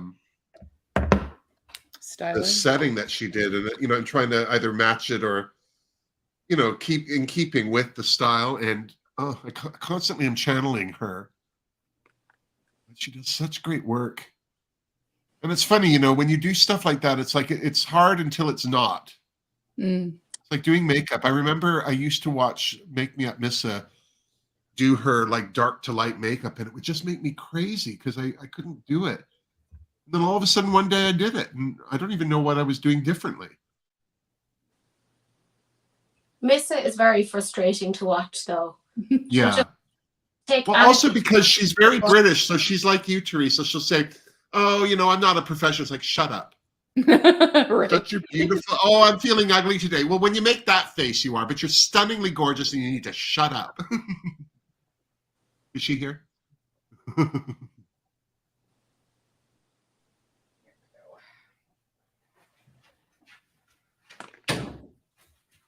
But yeah, there's some really talented people. It's like, I look at it like amateur bakers or something too. It's like at some point, you may not have taken a class, but you've done enough now that you absolutely are a professional because you know not to do this or to do that or what have you. Yeah, don't lick your brush. What? There you go.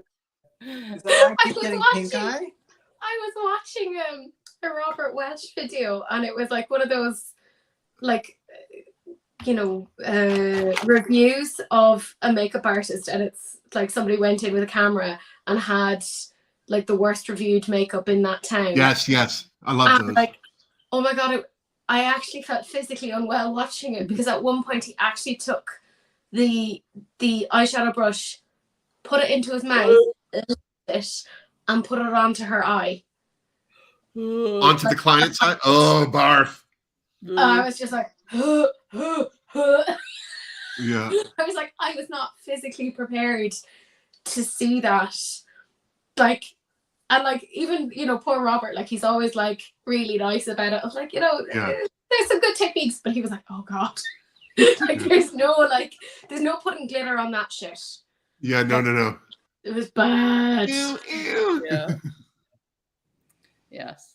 They would have learned from me for sure by the vomiting that would have happened right on the spot. Oh my God, no kidding, right? That's gross. That's totally gross. Yeah. Calm down, everybody. Like, the girl who actually went and had her makeup done, she was a better person than me, because if somebody actually put a brush in their mouth and then went to try to put it near my face, I would have smacked them down. I would have bitten them. I would have done something, like, but you can see her poor face. She's just like, I'm like, wow. So you won't have a brush that's been in their mouth, but you will put part of them in your mouth. Yeah. To bite them. That's fair. That's fair. Yeah. Oh, yuck. Yeah. So speaks the drag queen who's put almost everybody she's met in her mouth. It's how I say hello. It's just being polite. It's just being friendly. It's just being friendly. I can't help it. I'm a friendly drag queen. You just started User friendly. All right.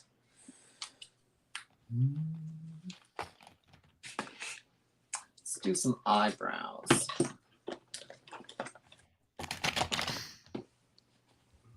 Ooh, I see a few people are talking about the man-eater in the chat. Oh, I can't wait. Rux made a comment saying, if you ordered it and it doesn't look like it's moving, she said a lot of the tracking is moving, but it's not updating.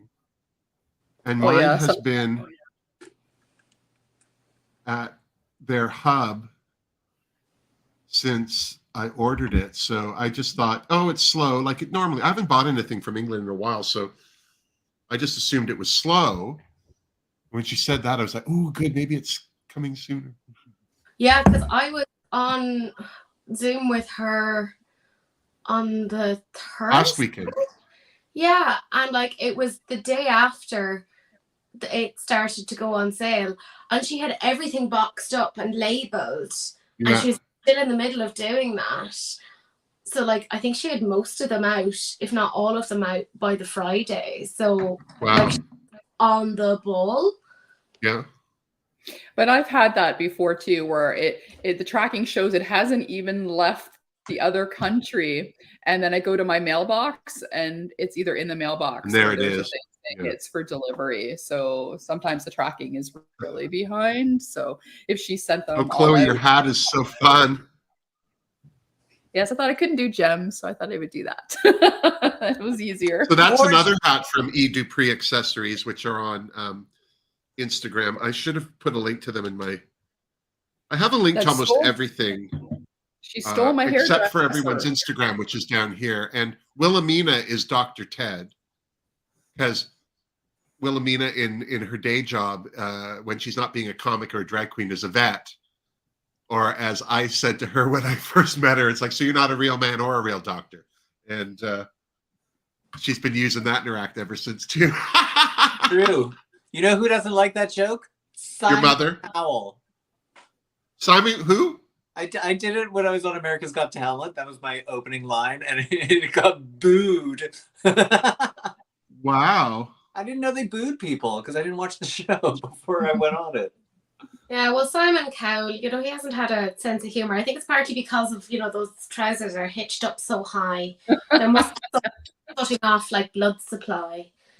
I take it as a point of pride that he doesn't think I'm funny because the feeling is mutual. Yeah. No love lost.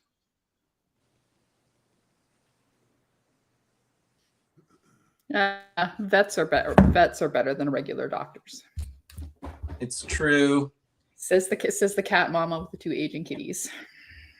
Well, I spent an entire week in the hospital, and not one person told me I was a good boy. Nobody gave me belly rubs. I got no treats. It was crust. What's up with that? Sacrilege. But did you leave with the cone of shame on your head?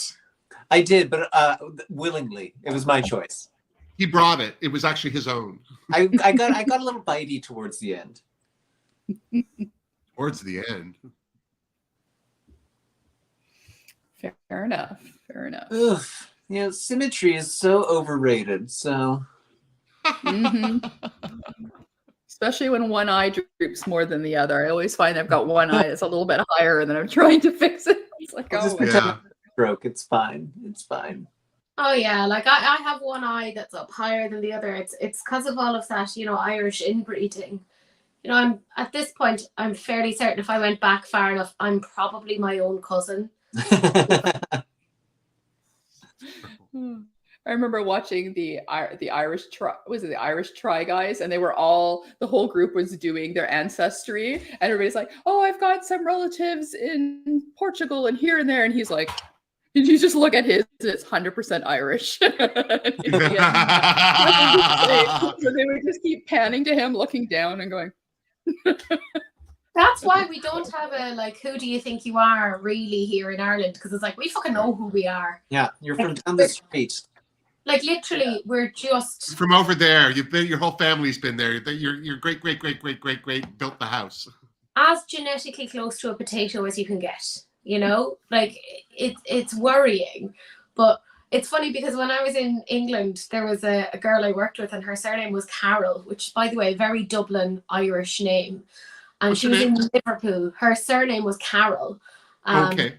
So that's a very Dublin Irish name. And she was in Liverpool, which outside of Ireland is the most Irish place you can be in. And Liverpool, is that where they land? They do, yeah. They just don't go any further than the port. They're like, fuck it, that's it. We're here now. Is Liverpool close to Ireland? Yeah, literally. It's across the bay? Yeah, that's why the Liverpool accent, if you listen to it, it is like the Dublin accent. Is that right? Because so I don't really have an idea where Liverpool is in my head. I always thought it was where Wembley is. No. I don't know why I thought it was south of London, but I just thought it was. Oh, it's parallel to Dublin. It's literally they stepped off of Dublin into the water and just kept going, and then emerged in Liverpool. And we're like, fuck it, close enough. Close where we can be. But she decided she was going to do a 23andMe, and she's like, I want to find out about my ancestry. And I was like, you can give me the €250 and I'll tell you that you're 100% Irish. You have Carol as your surname, and you have your whole family in Liverpool. And she's like, no, I bet it's more interesting than that. And then, of course, she came back to me about a month later going, you were right, it was 100% Irish. And I was like, gimme. My family is all Scottish and French Canadian. Mine's all German, so it's like I don't even bother testing. I'm either, shocked, 'cause Chloe. I'm shocked. It's going to come back as 99.9999999% German. Even My with dad that bunny thinks- hat on, my you dad totally thinks look like a there's German. one Spaniard way back. 999. Way back. See, I'm just enjoying that you're saying 999, which is German for Nine! no.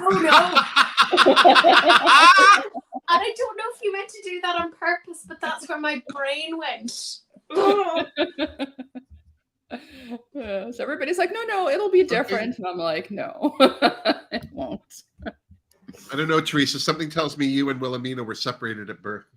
Possibly. Well, we don't know. On my dad's side, we can't follow it back far enough because my grandmother was adopted.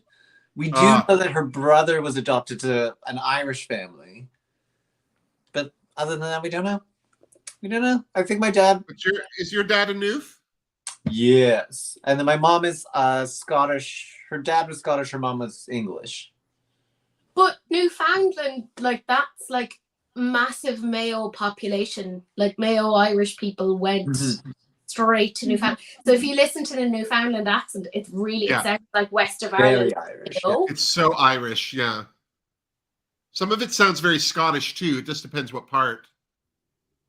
But it's clearly that part of the world they're all from.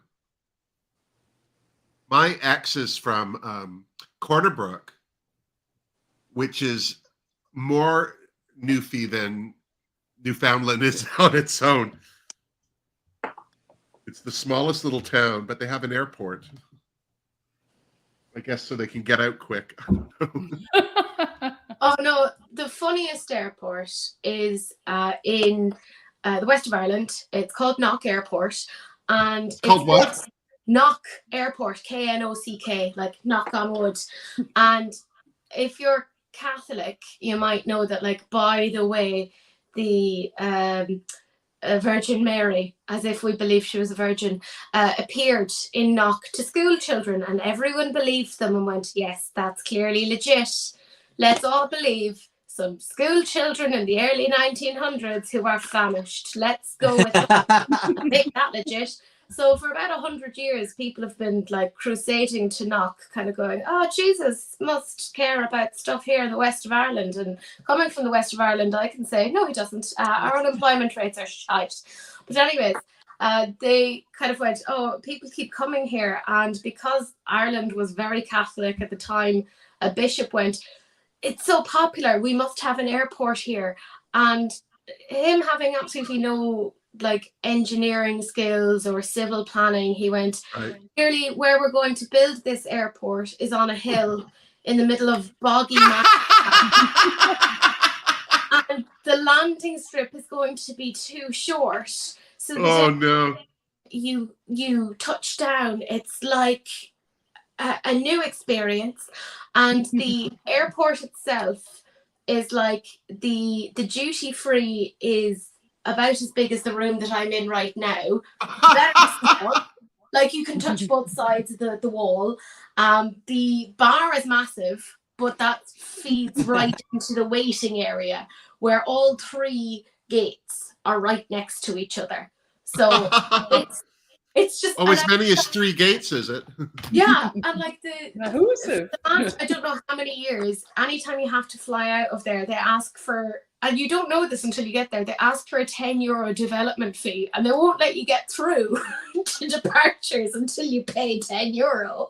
And they're like, it's for the maintenance of the landing strip, because they just if you want to return safely, give us €10. Yeah, we used to have that here in Vancouver too. Yeah. It's amazing. I highly recommend it. I remember years ago we had like foot and mouth disease was like a really big issue here, and because it's like an agricultural country, we were freaking out. And of course we were like, well, clearly what we're going to do is we're going to have like a little paddle pool and put disinfectant in it and just have people wander through that, because it only gets you from the ankles down. You're fine otherwise. But I was as long as your hoof doesn't make it to your mouth, you're good. It was the weirdest thing. It was at like schools, airports, everything. And we happened to be at Knock Airport, and there was like a very diligent man who was working there. And he was like trying to get this like elderly lady to get out of her wheelchair so that they could put the wheelchair through it, and then they could also put her in it. So they were trying to dunk her in like she was a biscuit. It's a weird weird Baptist moment. It was very strange. So what I would say is, if you're ever in the west of Ireland, just give yourself a bit of time, because there's always something strange that's happening there.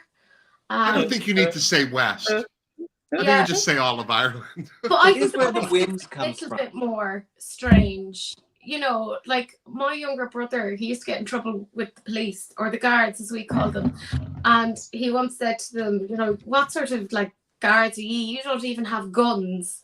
And the police just turned to him and said, well, why would I need a gun when I can just take off my shoe and beat you with it? So like, that's the country that I'm from. And gotta say, really enjoyed And I it. assume that the strip search started shortly thereafter.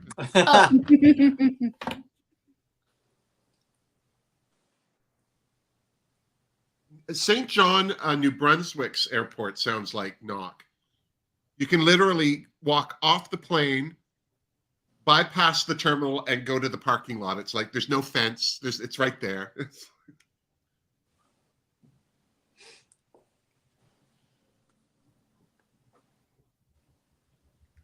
I love a small airport, though. I don't know why. I find them charming.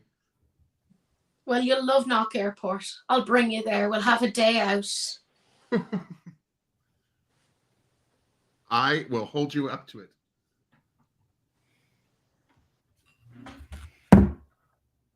Yeah. No, we still have that fee here, but at least you can play with it on credit card or something. You don't have to pay cash. Oh.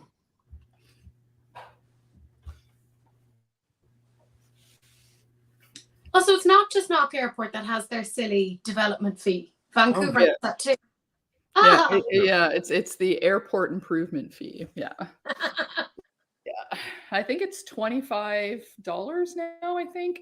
Probably be about £12.50, I think, somewhere around there. Yeah. Yeah. So it's close. Yeah. By comparison, Knock is an absolute bargain. Yeah. Yeah. You won't be complaining as much now, that's for sure. Yeah. At least it's not Vancouver. Yeah. But at least our airport's huge and there's stuff to do and lots of shopping and Well, our duty free in Knock, you know, there's like a little shelf of makeup, and right next to it, because we know what our priorities are, it's just a whole lot of rashers and sausages. So like you could clearly nobody's flying international from Knock. Yeah, but I love the idea that somebody gets through security, which, by the way, security at Knock Airport is hilarious, because they're like, you're grand, go on. You get through and you're like, I'd love to have where's your sausage? But like, you get through and you're like, I'd love to have some uncooked sausages and rashers. I'll bring them with me so that when I land in my destination, I can go home and cook something. There you go. At the hotel. So a little strange. piece of home. I've never done anywhere else that you get to an airport and there's raw meat there. Like, what is for the wrong taking? Yeah, the closest we probably have is lobster on the East Coast. Yeah. Although, what's funny, in Halifax, they have the artists market, and they do, because of the farming that goes on in Halifax, there's a lot of soy, so there's a lot of tofu. The first time I had smoked tofu was in Halifax. I love that market. I bought so much. When So I was great. there. Yeah, It's in the old awesome. Keith Brewery building. It's stunning. Mm-hmm. You have the beer tour.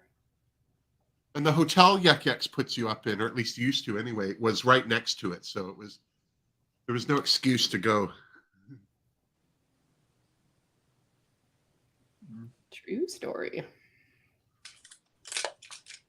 Looking gorgeous. Shut I up. like I like that grungy green. That's nice. I like that. On my eye? Mm-hmm. Yeah, I used all of the bottom drawer on the upper lid, and then the brighter greens for the lower lid.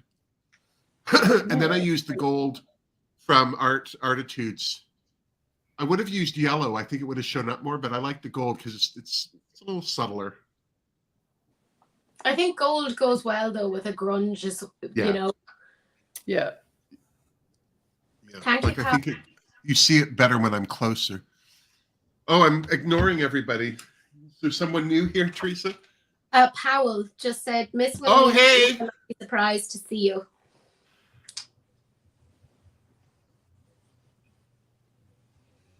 Thank you, Powell. Yes, Wilhelmina's here. Powell says hi to you as well. Hi. Oh God.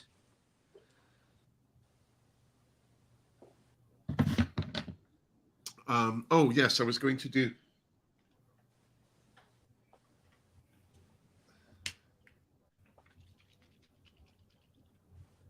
I've almost.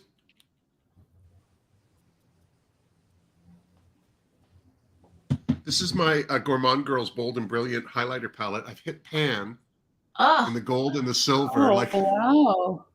I said to Christina, because I'm doing a chinwag with her and Daniela, like in tandem to their launch, and so I said to Christina, like, I'll buy it. It's not that I want to get it for free, but can you send me the palette so that when I talk to you, I have some referencing? And she said, oh yeah, I might be able to throw you a little care package together. And I said, well, if it helps. I'm almost out of all of the highlighter. And she's like, oh, okay. But I just think that's such a great. So I'm using for highlighter today, though, my P. Louise. That's what I did. Yellow too. one that we got, the Hollywood Yeah. Hills. Hollywood. Yeah. Yes. Very that's what I gold. have. Yes. But it's a light gold though, so it doesn't. Yeah, I like it. It's not. So it goes It's not okay. dark. Yeah. I mean, I would have liked the whiter one, but it doesn't go Yeah. too dark, so that's nice. Yeah, that one. And is that what is that? The wedding? No. Or it's this a Hollywood Hills? But, Yeah. Oh, it's beautiful. But right, I tried to I got a highlighter in the budget box and it smashed. The smash. Yeah. And this was the second time because it was outside of like the what you call it, the advent calendar. This was a totally different budget box because I'm an idiot and buy things that I don't need. But I contacted them and I was like, this arrived smashed. Could you send a replacement? And they were like, no, we're not sending replacements now outside of the UK because this keeps happening and we're not actually going to sell these items outside of the UK. Oh, just because they don't travel well. But mine arrived okay. And yeah, mine's maybe fine. Maybe when it's on its way to Ireland, they kick it. We're a very violent nation and we feel very particularly about cardboard boxes, sort of like how a cat does. We just like fling ourselves at it. It's reckless abandon. Yes.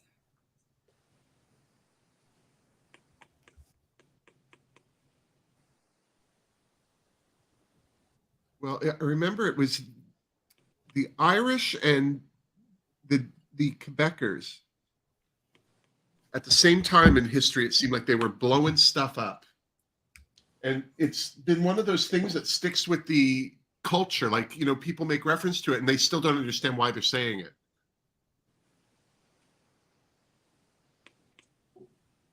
But my attitude is if somebody's known for blowing stuff up, don't piss that person off. What is your problem? Yes. Yeah, in Quebec, it was our mailboxes. They would just, anytime you dropped a letter in a mailbox, it could blow up. Oh yeah, I remember that. Yeah. Oh, good times. Memories. Memories of exploding mail. The things going boom. But I also think, you know, people get complacent. Stay on your toes, people, is the lesson. Always check under your car. Yeah. That's what we used to have to do whenever we went north.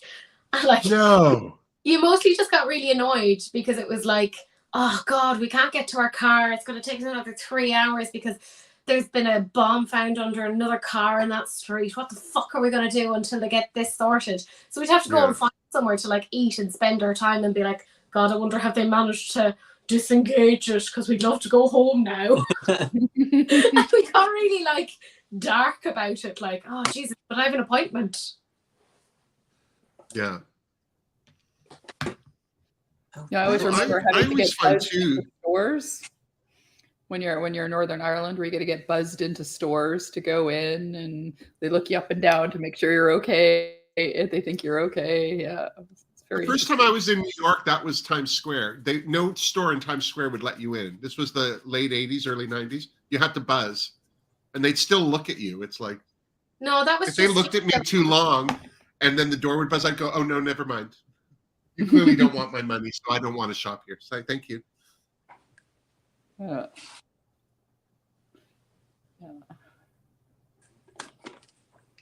No, crazy times. Or Paris is crazy again now. And I remember when I went. Oh no. And when I went, it was the first year that Canadians needed a travel visa. And I remember you'd go to museums and stuff, and there would be like paramilitary hanging from trees with their AK whatevers. And yeah, it was a very interesting visit.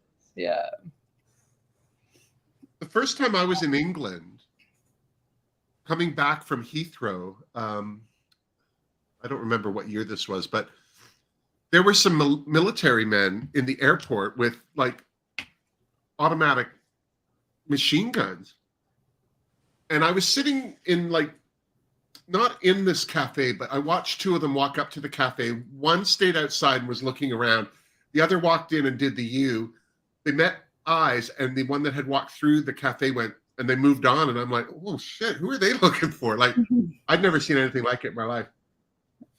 Now I think that's normal everywhere. It's part of the welcoming committee. There you go. Just want to make sure you're getting where you're going. The tube can be so confusing in London. Mind the gap. Though I hate that they don't have the original voice anymore. It made me sad the last time I went to London. Oh, like, what? This is not my voice. What's this? What's this? Who's this person? I hate this person. Coming every 2 years for over like a 10-year period or 15-year period, and then all of a sudden it's like my voice is gone. What the hell? Yeah. Why have you forsaken me? Yeah. I always find it weird when they have like they had Seth, the Canadian Seth. He did Seth Rogen. yes, and his voice was on the subway in Toronto, and it's like, well, he's never even really been in Toronto. Why is that happening? I have been using this since I got it. It's the Be Perfect Gel Wet. It gives you glitter highlight. Oh, look at that. I love it, yeah. Twinsies. Twinsies! Yeah, no, I wanted to I like add that one of highlighter. those when I did my order, but they only had really dark shades left. So Oh, yeah. It's like because we're having them all on sale, and I'm like, oh, well, maybe since I'm doing my order to Yeah, get this is that, Skin Sheen. It's the sheerest. Yeah. Because I And thought I then could I throw have it this in one. when I'm I afraid got to that. use it. This is from Kimchi. It's called Pearl Gone Wild. And it's this. So that's what it kind of looks like. Sorry. But it's got, when you look at it, it's very pink. Like on the side view, it's so pink. And when you get it on your hand, like it's very bright, but it's very glittery and very pink. My lights are too hot for you to see it. I don't know why. Oh, there you go. You're coming in. It's gorgeous, but it's one of those highlights. It's like, oh, I don't know. Oh, I don't know. It's cool. Oh, just slam it on. If you're seen from space, it's all good. Yeah. That's how I like my highlighter. Be seen from space. But when I first started using highlighter, it's Pheromone had been on Drag Race, and she just used so much of it. And there was just something about it for me that kind of made me go, ooh, no, that's weird. And now I'm all about it. But it took me a while to kind of get comfortable using it. Actually, I'm going to.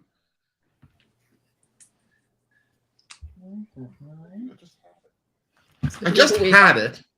Oh, do you have a wig all picked out? Yeah, it's right there, ready to go. It's staring at me, calling me names. Put me on, you fat bastard. So rude. Clearly friendly with Wilhelmina. What? I guess they put it in timeout.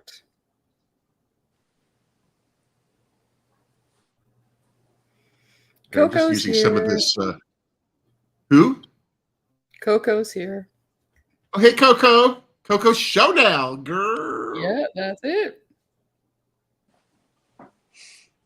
I love her so much. I did a chin wag with her. If anyone's interested, she was on the last season of Camp Wanakiki, and she is a queen after my own heart. A lot of her reactions to some of the challenges, she would be like, "Oh no, we're not doing that." I'd be like, "That's me."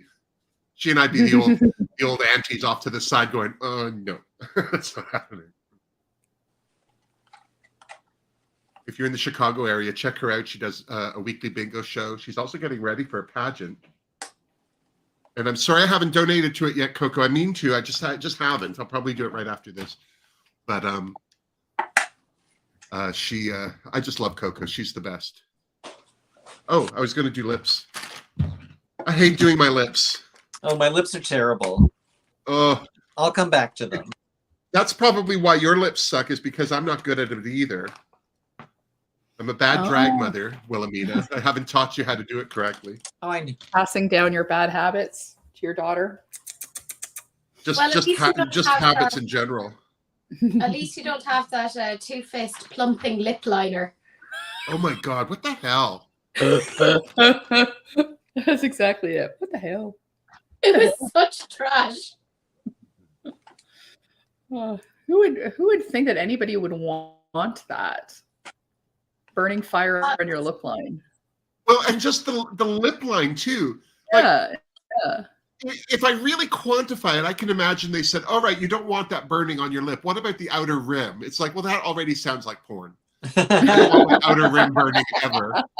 And then what if it just like you had like that, you know, when you get a tattoo bloodline where they just kind of do the outline of something and it raises, and then you have this outline of your lip. It's like, oh. Yeah, totally. Yeah. When there's cosmetic enhancements that Jesus and the good Lord have helped develop through the minds of mere mortals, waiting for you to stick into your face. Why would you put a burning lip gloss on? I had something from P. Louise that was plumping, and I had never really experienced the true pain of plumping until that. And it was a lip gloss. It was a hydrating thing. It wasn't even a lip gloss. It was just something. So I'd be sitting, it was last Christmas, I think, and I'd be sitting at my computer and, you know, my lips were just, so I'd put it on and it was like, ah! Terrible. All I could think the whole time I had it on is, oh my God, what if you gave somebody a blowjob? That's the only thing that came to mind.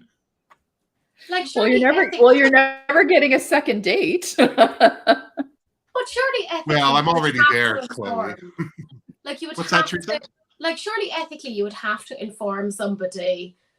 I have this on me. I'm plumping. You're going to feel a burning sensation down there, and not in a sexy way. You know.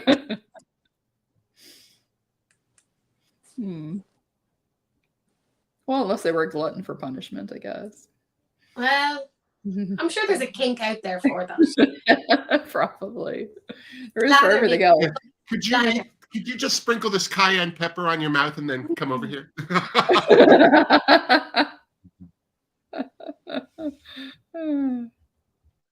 get that jalapeno pepper and just rub it all over your face, please. That's my finishing move, the jalapeno pepper.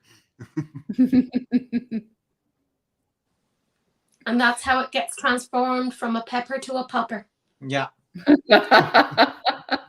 Those are the only kind of poppers that Wilma does. Jalapeno. Jalapeno. I don't like amyl nitrate, like poppers. Well, it's not the 70s. Yeah. Ah! Oh no, my lash. Oh God, where did you go? See, look at that. I always look like somebody's slapped me.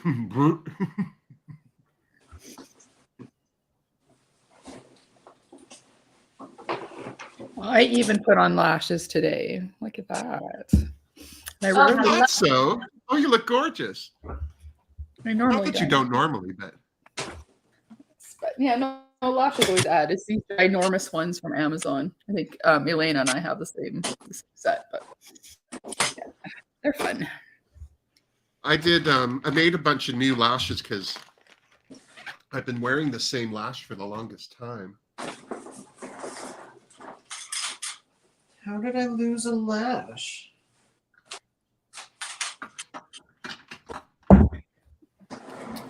Was it actually a lash or not a spider crawling away? I was so proud that I got one eyelash on, and then I dropped the other one on a black surface. Oh no! I have no idea where it's going. This is fine. I'll just. Well, you can do before, after, before, after, Mhm. That's why they invented bangs. or that. I'm sure. I have had these Be Perfect liquid lip. This is the white one, the velvet, cream velvet. I have 2 or 3 of them, but they have lasted forever. They still smell like candy. Oh my God, it's so delicious. Yeah, I saw Mrs. review on those. I wanted the green one.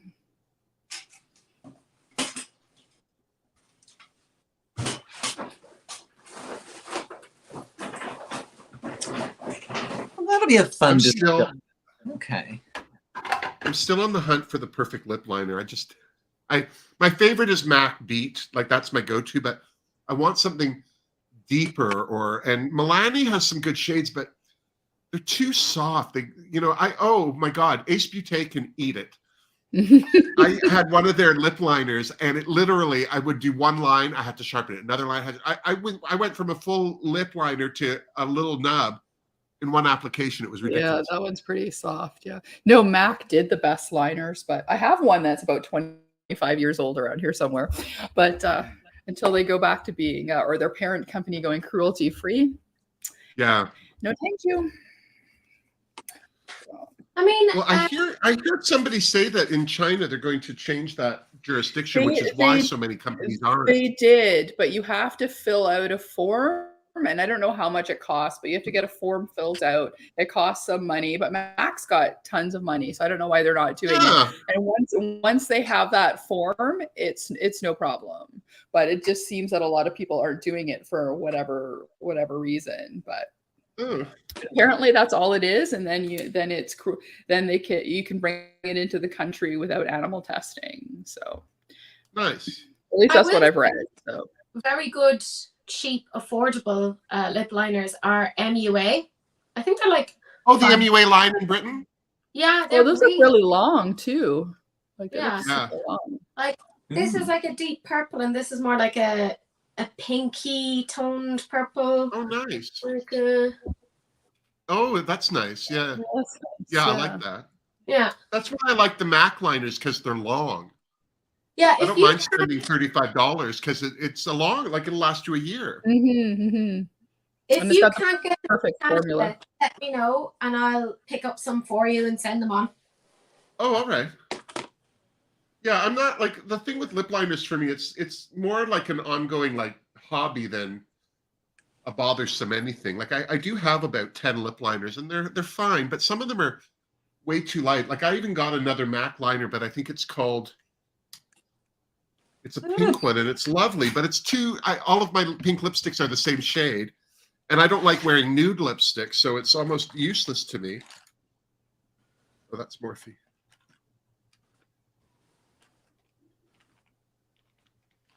It's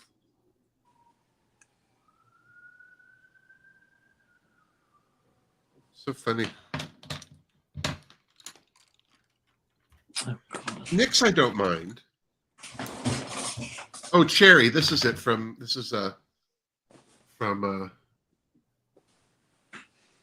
It's not bad, Oh yeah. but it's not as dark as I would like. Like that's okay with some of the pinks, but it's a MAC, and I do like that lip liner. So, and then I have this Morphe one, which is called Showstopper. It's so corally pink. Like I love it, but I would never wear that color. Like I don't have a lipstick to go with it. Do you know what I mean? I'd have to go with a nude or something. And Yeah. I just find the P. Louise ones are good. nude lipstick is lost on me. It looks to me like, you just have brown lips. It's like,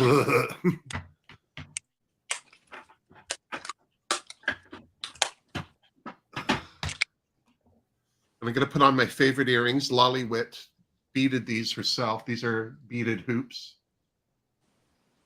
I love them. Oh, lovely. Yeah, aren't they fun?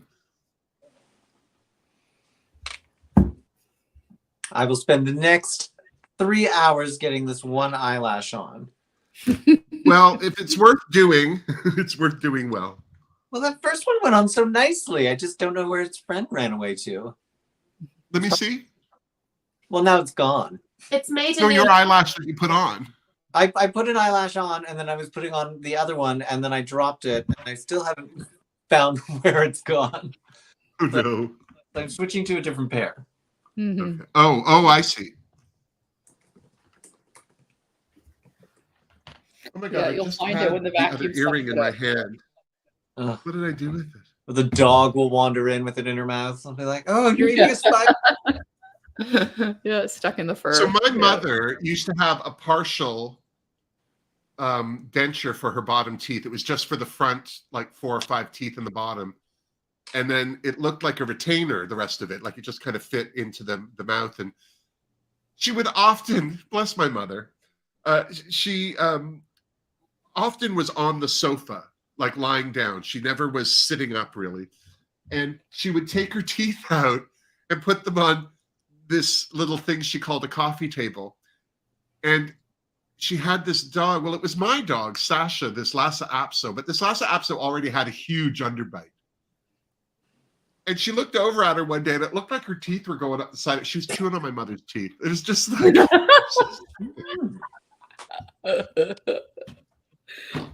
Oh, that's funny. Oh my God. oh my God, here I was just talking about Lolly Wit's earrings and now I can't find where I put the other one. Had nowhere to go. I must Oh, well. head now. It is 11:15 here in Oh, Ireland. no. Are you going to go? Are you freaking off? Let me Yeah. put my wig on before you go so you can see Yes, please. my fabulous do. Ooh, it is fabulous. Ooh. I'm so jealous. I want to be famous. This is a Webster wig. This is from your part of the world. Oh, Yeah. You see why I wanted the because when I had it before, it was just all blue up here. yeah. But I have to tell you, I didn't like this wig was already styled and I brushed it out. And it's not, it's still very crunchy and I really should have washed it and restyled it. But I just wanted to see how this worked. And now that I love it, I'm going to do this properly. It feels very Spice Girls, Jerry Halliwell. I feel like Jojo Siwa or whatever her name is. Oh yeah, Jojo Jojo Siwa. Siwa. Siwa, yeah. When she came out as a lesbian, that was one of my favorite moments. I just thought, good for you. I think it's so important, especially if you're a middle, like not middle of the road, but mainstream celebrity where it's just like nobody considers it. And then all of a sudden you say that you're either this, that, or the other thing. I think it's so important for children to hear that. Like, I agree it's not necessarily everybody's business whether you come out or not, and that's a choice you have to make. But there are definitely some celebrities when they came out It made an impact. for whatever, not even just gay, like for whatever. Like I remember, was it Magic Johnson? Who was the basketball player who had contracted AIDS? Magic Johnson, but he's not. No, he's not gay. No, but he had contracted AIDS, and there wasn't Yeah. a lot of talk about AIDS until he talked about it. And, this is the important thing. Yeah, look at this. It's almost like a 60s bouffant. Ooh. with my Sex in the City necklace. All right, Teresa Mulhern. Thank you so much for spending your precious time with me. You really I was afraid to ask you because I knew you'd be busy, and I hate making people feel they're like, because I've asked you, you have to. So it was very all right, and you said yes. Always make time for you, my love. Always. Well, good luck with your house. I hope everything goes. Oh, there she is. Oh, there she is. My Where's lips. Wilhelmina now? Yeah, full disclosure, I styled that wig. That's not the Denise Cherneau wig. That's No. the Denise Cherneau wig is way better. It's way better, but it's at your place. So this It's is at my place. You know, the fact that I haven't just put it on my head. Oh, please don't. I don't want to get pink eye. No. I hate you so much. How are you putting on your wigs, Wilhelmina? That's not where that's meant. Oh no. No, it's not at all. No. Everything is off. This is like, look at this. It accents my cheekbones. Ooh, like Cher. Ooh. I didn't bring my contour down enough. Everything is wrong. That's fine. All right, Teresa, we're gonna let you go because you have to. Bye. And you hold on tight to that sexy husband of yours. Just God damn it. I plan to. All right, now let's talk about Teresa. No, I'm kidding. I was just gonna say, yeah, she's gone. No, just kidding. Oh, I love this. Aunt B sent me this wig, and I just love it, but I didn't think it was being shown at its best the way I had it before. So yesterday, Ted saw me, Wilhelmina saw me brushing it out. Yeah, I wish it was not so crunchy looking. There, that's good. There, don't move. Let's get it squared off there. Yeah, oh, it's cute. I love wigs. You know, my obsession was little hats until I got a collection of wigs. And I just need to send another thank you shout out to Denise Cherneau. She sent me, I think the first box she sent me was 9 wigs. And then the one after that was definitely at least 6 or 7. So like I have 15 wigs now that are gorgeous lace front that fit me wigs because of Denise Cherneau. And then, you know, I've been sent some really great wigs over the years by a lot of people. Like, as I say, Aunt B sent me this one. She sent me a couple from this company, but this is the one. When I opened this, I cried because it was just so gorgeous. No, that one's a lot of fun. Yeah. Yeah. Yeah, You know, I feel like because like a British 60s. Yeah. What's that? Well, it's got the different colors, but it's still got the red. That's Wilma, right? Yeah, So, this right there. Right? Yeah. So, no, that's nice. I like But that. this I don't know what I wore this with the last time, but my lace on this, girl, Yeah, this is so dark. Ooh, mistakes were needs to made. wash the lace. And then my Sex in the City necklace. So you know, I'm in the city and I'm having sex. No, I'm glad you like it. Yeah, just thought something. You know, it's so funny that you sent me this, Chloe, because you have no idea how much I obsess over these necklaces on other people. So to have it now, ooh. Oh, there we go. Yeah, and I like the idea of it, you know, separated like that, so that could be a little bit more statementy, right? And this company is on Etsy. It's called North Storm CA, like capital C, capital A, and they're in Thornhill, Ontario, which is right around the corner from me. Right around the corner. Yeah, and that's why I thought Across the too bridge. that it would give enough time to get it to you for your birthday, and then she worked as fast as she can to get it done, so to get it sent out. So that was awesome.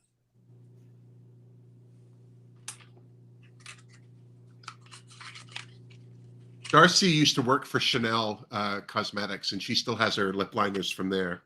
That's one of the first places I used Oh, to No Name's here. Hey, No Name. Yeah. Chanel and Elizabeth Arden were my 2 favorite when I was a teen. Elizabeth Arden. Oh my God.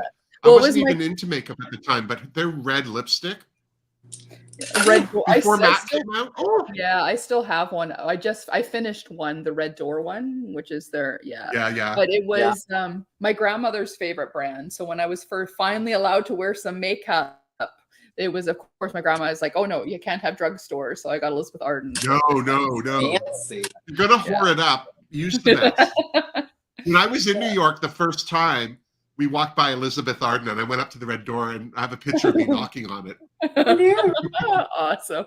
Here we Liz! It's me, Lizzie. Hey. And then when Chanel used to have their quilted eyeshadows, they would last forever. They were so good. Chanel was just such, like, you know who I felt kind of picked up the mantle from Chanel was Shiseido. Mm-hmm. I just remember when Shiseido launched in the late 80s, early 90s, like it was just so innovative. And their advertising, because it was very, first of all, they were using Asian models in a lot of their ads. So it stood out right away. But then the graphicness of their makeup, no one was really doing makeup like that at the time. It was so innovative. Mm-hmm. Well, and especially because there was not really, at least I didn't know of any indie brands, right? MAC was indie when I was a young teenager, but that was as indie as you got. So other than that, you either went to the drugstore for your Revlon or CoverGirl, or you went to the department store for your Elizabeth Arden, Shiseido, Chanel, like that, right? At around that time, in malls, there was a kiosk store. This is just when kiosks were starting to happen. And they were called Faces. Oh, yeah. And I consider them an indie brand, but they were a large company. But everything was single. So you got an eyeshadow or an eyeliner or whatever. And I used to go by because it was all these colors, and it just reminded me of art school. And at that time, I was going to clubs like, those after-hour new wave clubs. And so, like, I would go with like a blue eyeshadow strip across my eyes with white mascara on, and I used to go to school like that. My hair was about this long, and I would crimp it, and it stuck up in the front like Pete Burns. And I remember kids at school, because I dropped out for a year and then went back to finish my grade 12. But because I dropped guitar, I didn't get my grade 12. So because most people don't know how to play guitar, I say I have my grade 12. But kids used to go, "Oh, what kind of music do you listen to? Are you new wave?" And I'd be like, "Oh no, it's against my religion. We don't listen to music." Idiot. Awesome. Well, Wilhelmina, look at you. Yes, I know. You're ready to go. I see all the mistakes, but I know what to do different next time. I like that new cheek contour you showed me. Yeah, the only thing I would do is it's a little heavy down here. It's a little heavy down here. It's a little harsh up there. Yeah, I think you did it. I think your application is exact. You just used too much. Yeah. Yeah, I can just take a little white powder on the bottom and then let it sit and then wipe translucent powder and blend it up in. That'll do it. Yeah. Then you just let it sit for a minute or so on each side. Pat it on hard because you're going to brush it off. Yeah, and then brush. Let it bake for a minute or two. Because I'm very good at doing that too, being happy, and then all of a sudden it's like, whoa, that's just a wee bit much. Yeah. Blush is still a new. I love the way I put my blush on, but like blush draping. I didn't used to put it on like this. I'll tell you, it was not nice. But yeah, Wilhelmina was doing like that Nike swoop contour for the cheek, but she's got such a long face, and I said, a good person to look at for makeup application tips would be Alaska, because they have similar faces, very long. Yeah, for sure. Horsey. And so that's when I suggested she do instead of doing her contour in a downward swoop, just as an over swoop, to really like get that shelf of a cheekbone happening. Yeah. Oh, I'm loving this wig. Oh, I have to wash it and redo it. Woo! Woo, girl. Woo! And then I'll use my wig cap heating accoutrement from Martha. Oh, it's going to be a full evening. Yes. Thank God I'm not wearing pants, is all I'm saying. Don't stand up. Don't stand up. Oh my God. I'm just trying to see if anybody's. Are we just talking to ourselves now? Well, it looks like there's still 20 people, I think, around. 22. What? Oh. I don't have my glasses on, so I just look like 20. Oh yeah, I'm looking at the feed on YouTube. I look fantastic. Oh. Don't look at my lips. Don't look at my lips. Mine are all crooked. I'm not even going to correct it. Yeah, and don't look at my eyelashes. Just don't look at my face. Just look at just little bits at a time. But not the pick a point. I don't know. I don't know, Wilhelmina. I think you look good. Yeah. We're always our own worst critics, for sure. Yeah. I'll tell you, getting your eyelashes even, that's a whole other thing. Oh. Yeah. You know, the hard thing is, especially if your eyes aren't even to begin with. Excuse me? Well, this one eye is higher than the other, and if I even when I'm doing my eyebrows, if I put them at the same point, they're very clearly off, and so I have to kind of redraw them, balance to, like, Yeah. whatever, and yeah, same thing. And I've got one that droops more than the other. It's always the worst. But as long as you notice before you leave your house, I've done it where I'm sitting in my car going, oh my God, I gotta go clean this one eye. That's why I never leave my house. There you go. How do you like the new eyebrow placement, Wilhelmina? My eyebrow placement or yours? Yeah. Mine's Yours. good, except I didn't do them in the right place. Like they're better at this. Like the inner corner is better, but I think I still could have gone a little bit Yeah. higher. bigger. Up. Yeah, I still think you could start a little bit lower in the front, but again, that's going to be something. The more you do it, and the more you kind of test where you like, Yeah, you find where you like to put them. Yeah. Yeah. I was Or you ready just to cover look- them in fringe. See. Yeah, I love my Another big disco fro wig and my Betty Page. I don't even do eyebrows for those two wigs. Yeah, and you just cover it with fringe and you're good. This is Yes. so much fun. A lot of drag queens do this high pony look. And I remember thinking, like, I think I saw like the third queen in a row with the same, it's like, ugh, But now I see why. Whoa! Look how long my face looks now. Courage. No, that's fabulous. It's gorgeous. Well, it's 6:30 almost. It's 2.5 hours. That's a half an hour longer than I thought we would do. We wore out Teresa Mulhern. Where are you two at? Is there anything you want to talk about? Is there anything anybody wants to talk about before we No. go? No, I'm starving. I'm starving. Yeah, I haven't eaten yet either. I had something to eat before, but that was 4:00. Yeah. 2.5 hours since. I've put my groceries away that are in the hallway. Well, guys, thank you so much for using your makeup and spending some time with me to celebrate, my slow decomposition. Slow trudge towards death. It's wonderful. But I'm so happy that y'all could join. And Wilhelmina, so happy that you're finally able to I'm back. throw a face on you. I'm back. Look at you. Awesome. We'll have you back over, and we'll do a more thorough one-on-one update of your makeup. I needed my face needs to tune up for sure. Yeah. But I don't know. I look at, that's the picture I see all the time is of you, and I think it's still you. But yeah, I think that this is a more natural makeup on me because I went with a lot of the neutral tones. Yes, it looks very natural. Well, the wig, right? That natural colored wig does the trick. You Right? look like you barely have I'm any just gonna makeup on. go to the store and get some ciggies, okay? I don't know. Is that what people do now to go to the corner store? Yeah.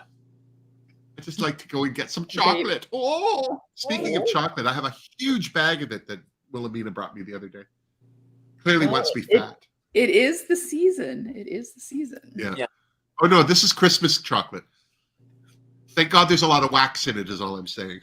I'm sure it's fine. Well, thank you both for joining. Thank you everyone who's still watching. It's 6:30 here in Toronto, which means it's 3:30 out in Vancouver way, and it is 11:30 at night in the UK, the yuck, as Bette Midler likes to call it. And I just want to thank you all for all your well wishes and all of your comments, and whether they were birthday or not, and for joining us and giving me something to do. Otherwise, I'd just be doing this alone. Look at this wig. I don't want to leave the house. It looks so good. Do you and the wig need to be alone? You and the wig need some quality. Yeah. I'm gonna do something about these dried up ends. Look at this. This is what they mean when they say that wig is thirsty. I want it to curl like this curl right here. This is one curl right here. The one that survived. Like those everywhere. Everywhere. All right. Next time you see me in this wig, that's what's happening. All right. All right. Thank you all so much. Have a great week. Don't hurt anybody. If you're a Patreoner, we're doing a live chat on Sunday, even though it's Easter Sunday. A lot of us are heathens. If you're a Patreoner, I'll see you on Sunday. If you're not a Patreoner, well, that link is down below as well. Thanks once again to everybody. And until next time, miss us. Mwah! Bye. Don't go anywhere, you two. Just let me stop this. Hold on. I know now as it's like, oh, I love that. Oh God, thank God that's over. Jesus. Oh my God.